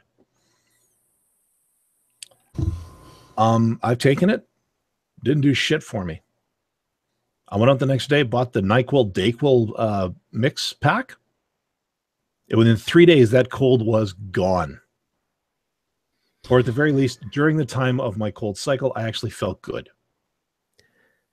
Yeah, there's a piece I want to kind of drop into everybody with all this, because what you were saying, you sparked something in me, and I want you guys to have an opportunity on this. Mm-hmm. The idea that it kind of affects us, kind of doesn't, and then I just suddenly realized there are species of wild animal that are endangered or extinct because the whole, I don't exactly want to call it homeopathic anything, but, well, let's face it. We've got, what was it, the black rhino that is endangered or now going extinct because they've been, their horns chopped off of their faces. Oh, shark fin is a bad one right now. Oh, that's shark soup. fin. That's not homeopathy. That's soup. All right. Hold on. No, but they use it for other stuff. All right. How about albinos? How many different places in the world are they hunted and killed? Human people who suffer from albinism, who are, they're literally slaughtered because it's considered magical. Well, there has been that. I'm saying it that way because I have no recollection currently of this having happened in that I know of currently. So I'm staying out of that piece for the moment. I don't doubt that it still happens, but where I want you guys to okay. But where I want you guys to kind of finish this off with is, we have these people who want the magical cures through whatever means necessary. They want to believe that delusion works because of an inverse power ratio for homeopathy. And the magic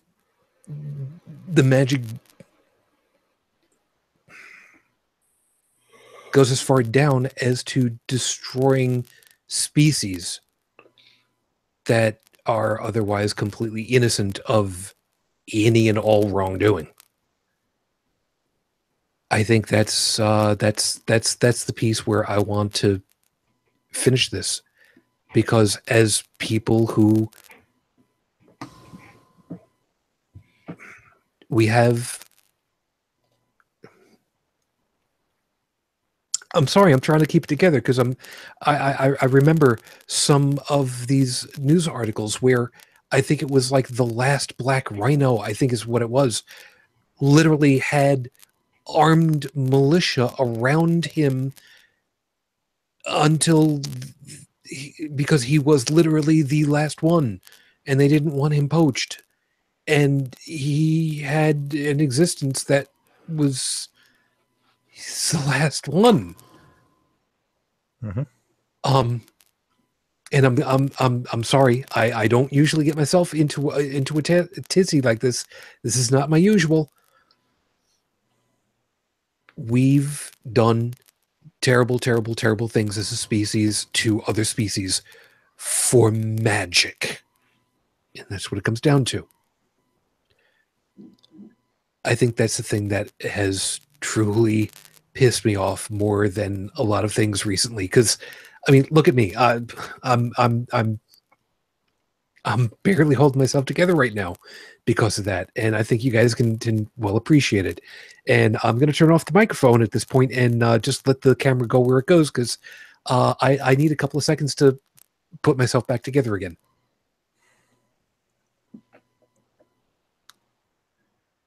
Yeah, I mean, yeah, when I used that whole fingernail thing, I mean, I was ready about to say tiger penis, which is an actual one. That's another one. Bear gallbladders. Oh, well, isn't there something to that one though? Or is it just voodoo? It's like, quote, ancient Chinese medicine. Oh, okay, yeah. And of course, you know, there's a Chinese market close to where I work. I've been in there a couple of times, and I've seen, you know, they got sort of that one section that, you know, no white guy would ever go down because you have no freaking clue what's there unless you have a guide. And, you know, I've actually purposely stayed away from that one because I don't want to fly into a rage if I saw what I'd be worried about seeing there. You know, and it's like, well, you know, it's an ancient secret. Yeah, but it's a secret that's been proven not to work. Yes. So what you're doing is you're slaughtering something wholesale, but the thing is there is another magic at work. And this goes to Barnum. You know, there's a sucker born every minute. And in particular, there's a sucker who will pay that's born every minute. So if I got this bridge in Brooklyn for sale. Well, look at the ivory trade. You know, there was all talk, you know, okay, yeah, there's poaching now. And of course, the ivory trade, they try to make it illegal, which is kind of a dumb thing to do because the second you make something illegal, the value goes up. Yeah. Yeah.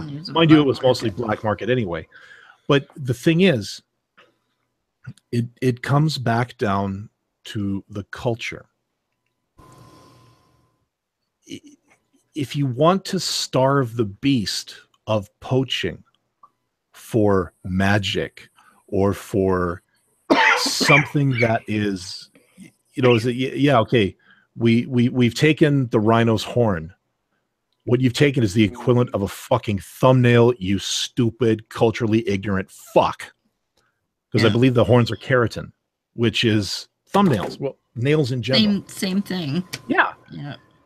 So may as well. So go bite your nails and you'll get the same effect. Yeah. But my point is that so long as there is a demand for something like that, be it for cultural reasons, religious reasons, whatever, there's going to be some way to supply it because they know they can profit off of it. And the thing is, it comes down to changing that culture, which really says a lot about to a lot of things. You know, you have the religious cultures, you have pseudoscience cultures, you have all of that. What you've got to do is you've got to shift the paradigm, and that is no small feat. Like they were talking about finding some way to make it so that ivory is distasteful for people, that it's no longer chic, that basically if you possess ivory, you're an asshole. That's what they wanted to shift the cultural paradigm to become. Same thing now, you know, okay, if you like eating tiger penis soup, you're a fucking moron. You know, or you're a deviant. You should be shamed. You know, but it's not that easy. No, it's not, because you're still going to have the people forming their little groups saying, "Oh, these other people out here make fun of us for it, but we know better." It's just like in religion, especially Christianity. Yeah. If you mock the religion, the person will come back and go, "Well, look, my book told me that people were going to make fun of it and make fun of me and hate me for my religion. That only is supposed to make me stronger." Yeah. So it's reaffirming. Yeah, but the trouble is with groups like this that believe that these minuscule parts of a particular animal are going to give them virility or whatever, we're running out of time. You know, you can fight religion all the live long day because, you know, there's going to be plenty of humans coming down the pipe, you know, because we all know how effective abstinence-only sex education is, don't we? Yeah. But, you know, a lot of the species, lions, tigers, rhinos, elephants, you know, all the ones that have these things that people deem so valuable, they're running out and they're not coming back as fast as they're being taken out. So See, that's why we need to start arming bears. Well, and here's what they're up against. I just did a little bit of a search here, and when we were talking about bear gallbladders, Google says that tiny quantity. So they use the gallbladder, but they also use bile from bears. yeah, The tiny quantities of bile from the gallbladder of endangered Asiatic black bears can be worth up to 18 times the price of gold. and when you think about gold being right now, I think is about $1,200 Canadian per ounce. Think about that. Yeah. Basically, an Asiatic bear's gallbladder a person could almost retire on that. Yes. So if there's that kind of demand, that kind of market, Yeah. because of the culture, because of the culture, yeah, people are going to go hunting. Absolutely. You know, so yeah, you got to change. You've got to shift the paradigm, and that is a very slow, painstaking process, which unfortunately a lot of these animal species are not going to be around long enough for us to affect that change. In fact, the only way the people will be forced to change if there's no more supply. And sadly, that could be what happens. The nasty thing is too, so if they're using bile, it says that those bears are kept in captivity to harvest their bile, which I don't even want to know how they do that. And they call them, quote, battery bears. Yeah. So can you imagine an endangered bear being kept in captivity to continuously harvest its bile? I think the Chinese have it right. If you're caught with the intent of poaching a panda, you don't make it back for trial. You are put on your knees where you stand and shot in the back of the head. You're done. I kind of like that idea.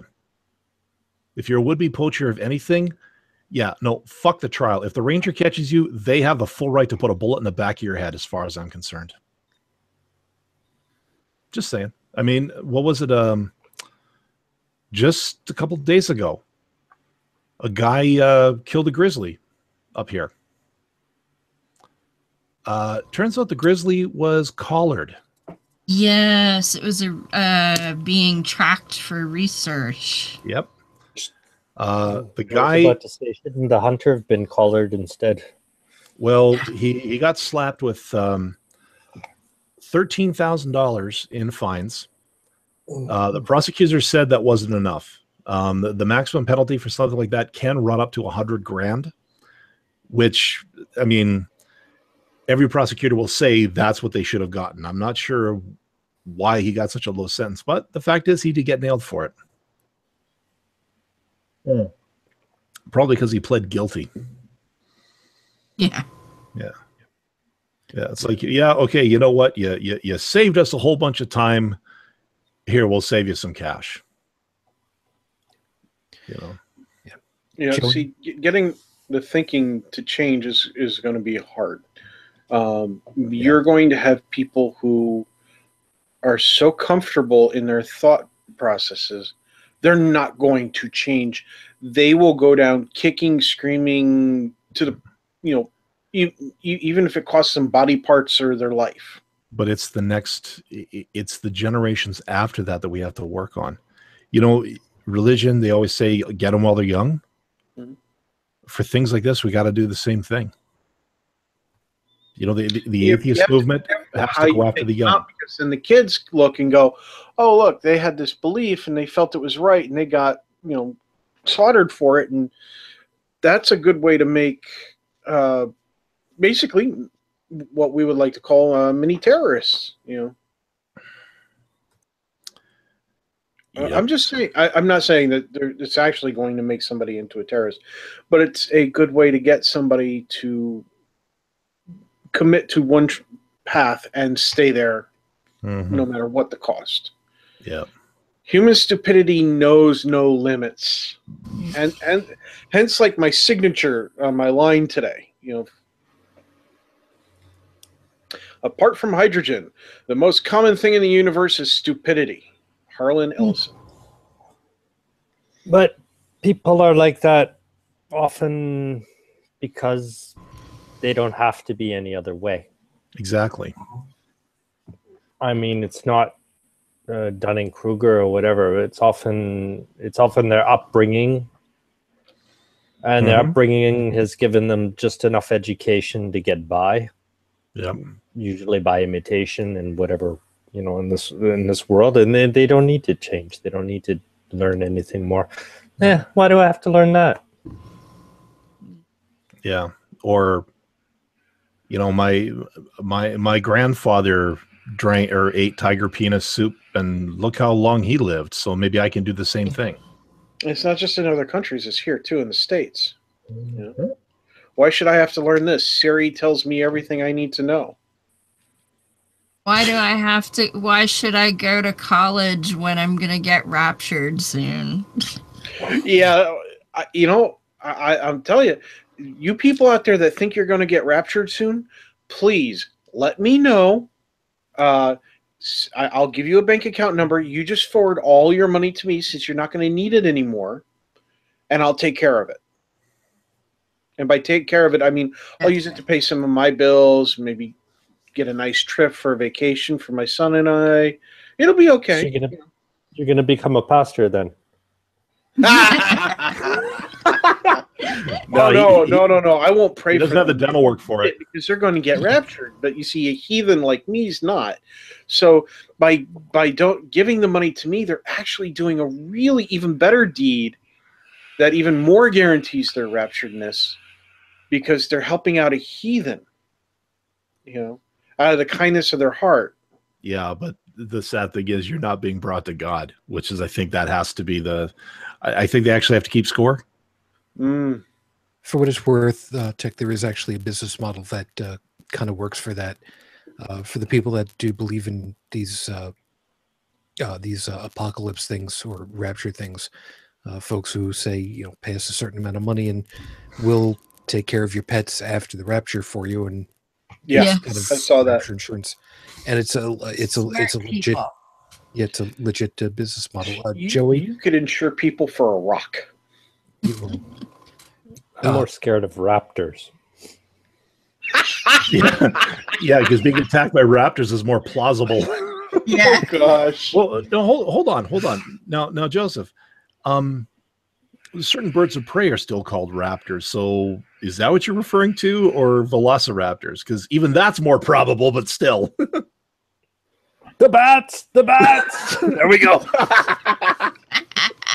Let's just do this the easy way. Let's just take those giant Russian chickens and put them on the Bikini Atoll and see what happens from that. Joey, you, Brigid, and then Joseph. I guess we'll close from there because I'm like I said, I'm just kind of trying to keep myself together right now at the moment because I did a number on myself. Should have slept in like me. Bonjour. Yeah, I'm sorry for. Welcome to the show. Yeah. Today's swear day, dude. You can say bad words. Yeah, you have to get a few fucks in before you go. How much time do I have left? 10, We're actually over time as it is, but 9, anyway. 8, 7. Just play George Carlin. Yeah, we did that at the top of the show. You'd have known that if you'd been here. Hey, you could do it in French for us. You could do it in French for us. We'll see about that. We'll be multicultural. Right. What they say is swearing is French is like wiping your ass with silk. I got to try that because I don't know what that's like. And now I want to know what it's like. I don't recommend it because then you have to take the silk and you have to put it into a bag instead of flushing it. Joey, whatever you'd like to close off with, because, Well, let this be a lesson to you folks. Don't get your hopes up. So to anybody who just, took out that second mortgage on their house and decided to go to Vegas, nice work.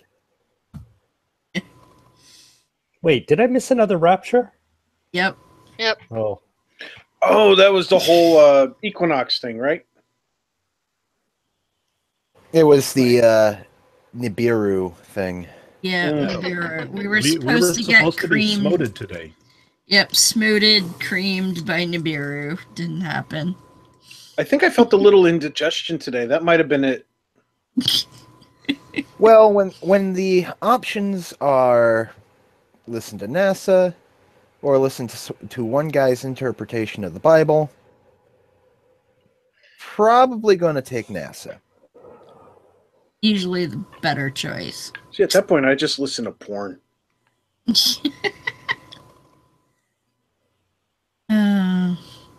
Well, we enjoyed our apocalypse pub night earlier, so there's that. Nope. I celebrated the end of the world by going to a beer tasting. Yeah. Oh, and I bought a condo. Oh, you did? Nice. I had Taco Bell. I laughed when we arrived at the restaurant and we were the first ones there, so I just wanted to make sure that the other organizer had made a reservation, and she said, "Oh yes, we have you." She goes, "Oh, are you celebrating something?" I'm like, "Well, duh, it's the end of the world. Hello." And I feel fine. Dalan, did you just say I just bought a condom? Either way, he's going to stay nice and safe inside. Brigid. Keep that flashlight dry. I believe this is still universal. More. Okay, parallel universal. I've been fucking years. They're only parallel if they're like this. Otherwise, they're perpendicular like this. I give up. Anyway. So don't eat endangered species. Go to Newfoundland and eat cod tongues. There you go.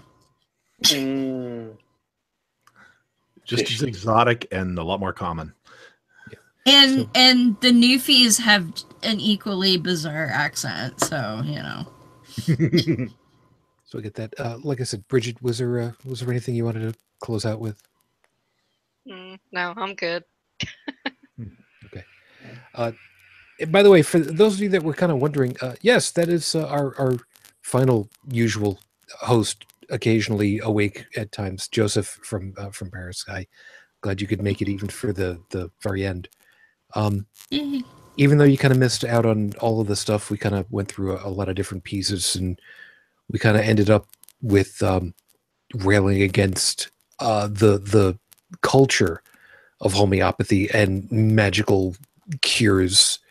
And what got me all kinds of really out of sorts is the stories about how some species have been pushed to the brink of extinction. And the one story that I had remembered of, I believe it was a black rhino, last one, and surrounded by armed guards to be sure that nobody poached him.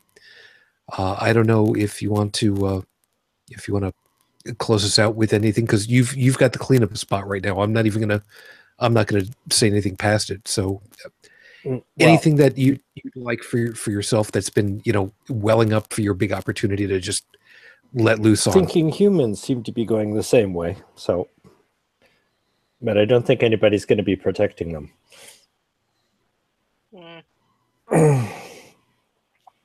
Yeah, there's that. Well, yeah.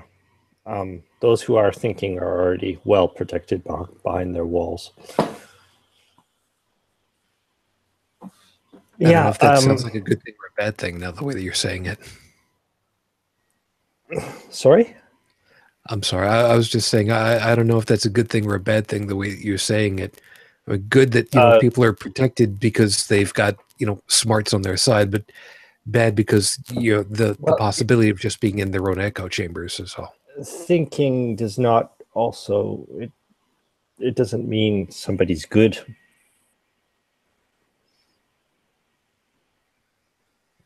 And if you have to build walls around you, you can't be doing anything good.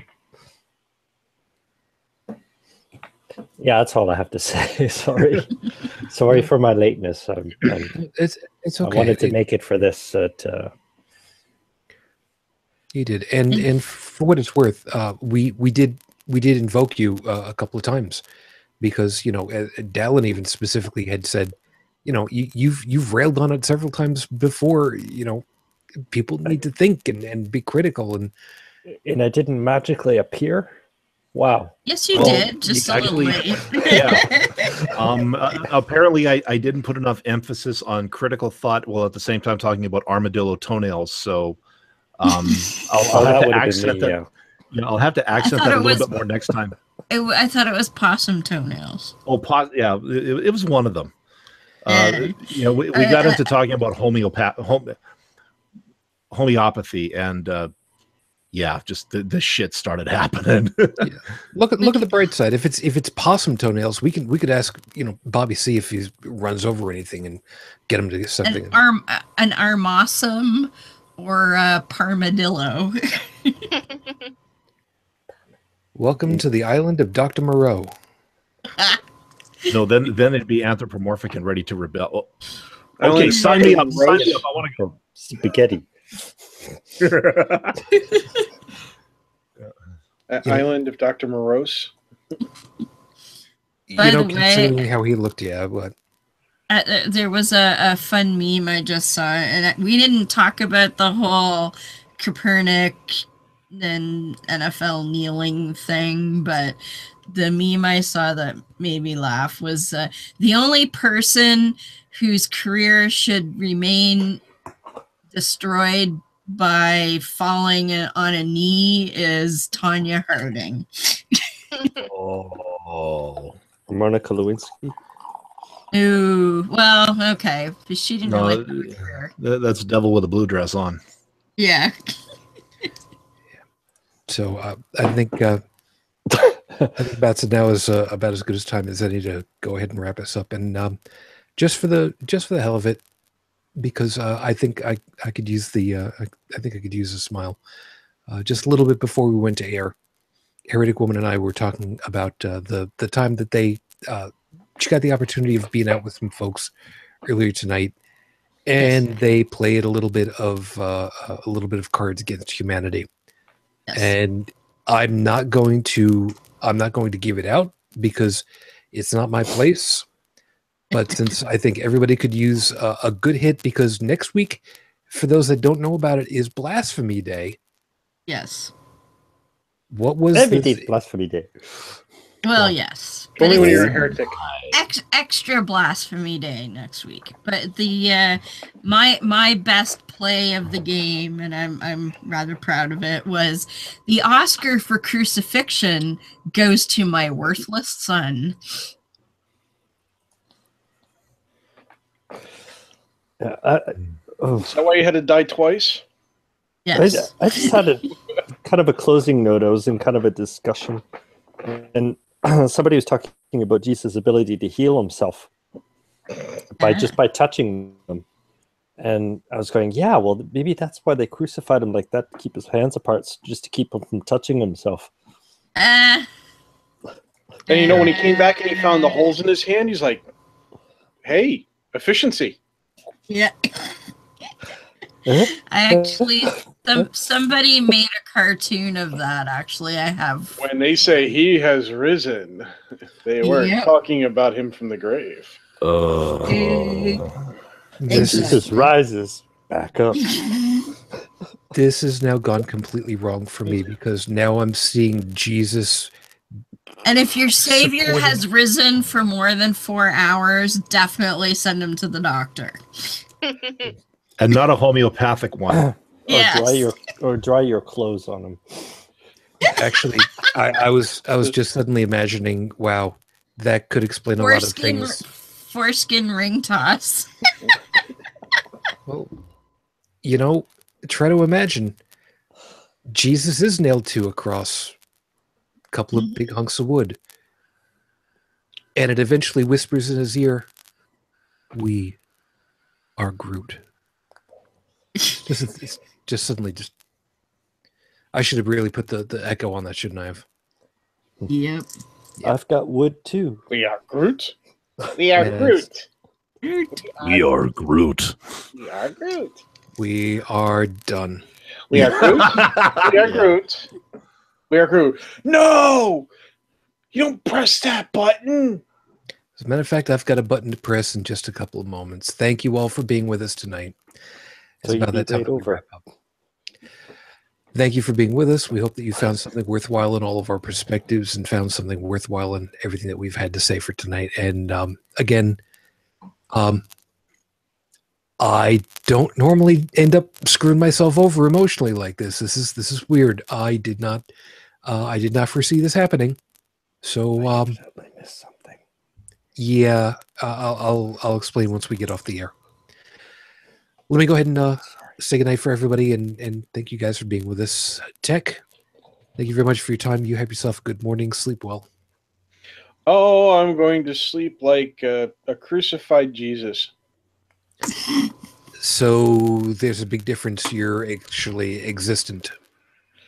I was going to say, and when there's the second coming of UnrenownedTech, they're not talking about my resurrection. Fair enough. Just to be on the official, Joey had to go ahead and bow out already. Sorry he couldn't get to you in time, man. But on his behalf, thanks everybody for being with us, and you take care of yourselves. Brigid, of course, thank you for your time. You have yourself a good sleep too, because Lord knows you got enough going on around you, don't you? Yeah. I will definitely crash. Do your thing. crashing's good. Wear a parachute. Do your thing. You can find me on my blog at brigidfitch2112.wordpress.com or on Facebook at brigidfitch. Joseph, I wanted to give you at least a little bit of time before I got to you because, I want to make sure that you're conscious enough, awake enough to actually say goodnight to everybody because you barely got the chance to say hello. How is that pronounced in French? What did you just hold up? Just a cafe. Okay. See, thank you. For those of you that Coffee. don't speak French, he's holding up a English drinking whatever. I don't care. No. It's obvious. Latte or sperm? I was just gonna say it's obviously a cup of latte sperm. That's just. Or as French people call it. So, in all seriousness, though, I'm glad you were able to make it even for just a little bit. I hope that you're doing well, and thanks for being able to join us for a little bit at least. Seriously, Well, thanks for having me for these few minutes. Sorry. No Sorry worries. again. Such happens. I'll save my excuses for after. Not a worry. Heretic Woman, thank you very much for your time and for being a thorn in the side to some people in some really stupid Facebook groups at this point. Oh yeah, Greatly appreciated. No we're not gonna name and shame anybody, although the bunch of fucks. Am I allowed to get away with saying that tonight? Yeah. I know who you're talking about. Yeah. Let's just say that some of us haven't given up and that there are things in progress. So well, let me know and I'll join again when. Yes, no worries. Just give me a second to go get my hard hat. Names in French, and they'd think you were complimenting them. Yeah. They're dumb enough to do that. Suces de Anne, yeah. Donkey suckers. Yeah. Jesus. Just remember, nay means nay. So what does now you know why mean? Jesus stole them. Yes. He means that's my cousin. Yeah. So anyway. Yeah, no, those guys are a bunch of losers. I'm sorry, I'm sabotaging your closing. That's fine. But yes, and it's nice to be back after a bit of traveling hiatus. But Yeah. you know, Sorry about waking you up. I'm jealous. Oh, nah.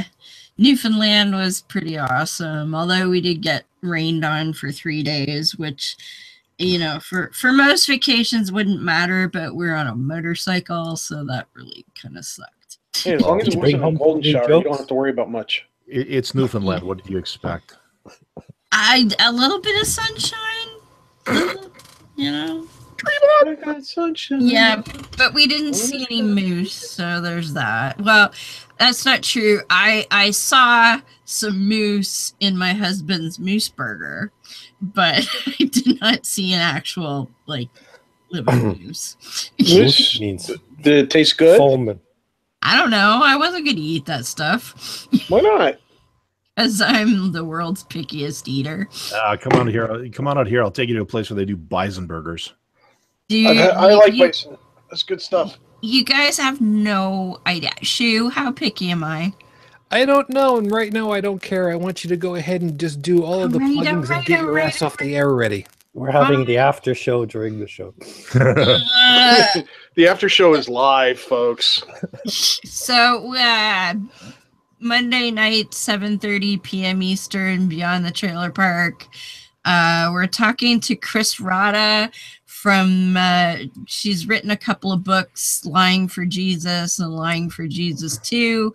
And she's with the Military Freedom from Religion group. And she's going to talk to us. It's actually some issues to do with the military group that we're going to talk about this week. Beth knows more. She did some recruiting while I was off gallivanting, so my knowledge of the details aren't as good as they normally are. And next week I won't be here again because I'm going to be in Milwaukee. So there's that. Yes, that Milwaukee, and no, I'm not going to talk about it. At least not that. Oh, but yeah, so Chris Rada, Monday, 7:30 p.m. Eastern, over on the YouTubes. And you can find us at beyondthetrailerpark.com. We have a Facebook page. We have a YouTube channel and all that fun stuff. Which is AOA BTTP right now, right? On Facebook? Well, we have a page and a group. So the group is for both. The page is just for us. Okay, I think I may have to update your listings, but do that afterwards. Okay. And Dalan, what can I say? Hey, thank you very much as always. Yeah, made it again for another week, so I must be doing something right health-wise.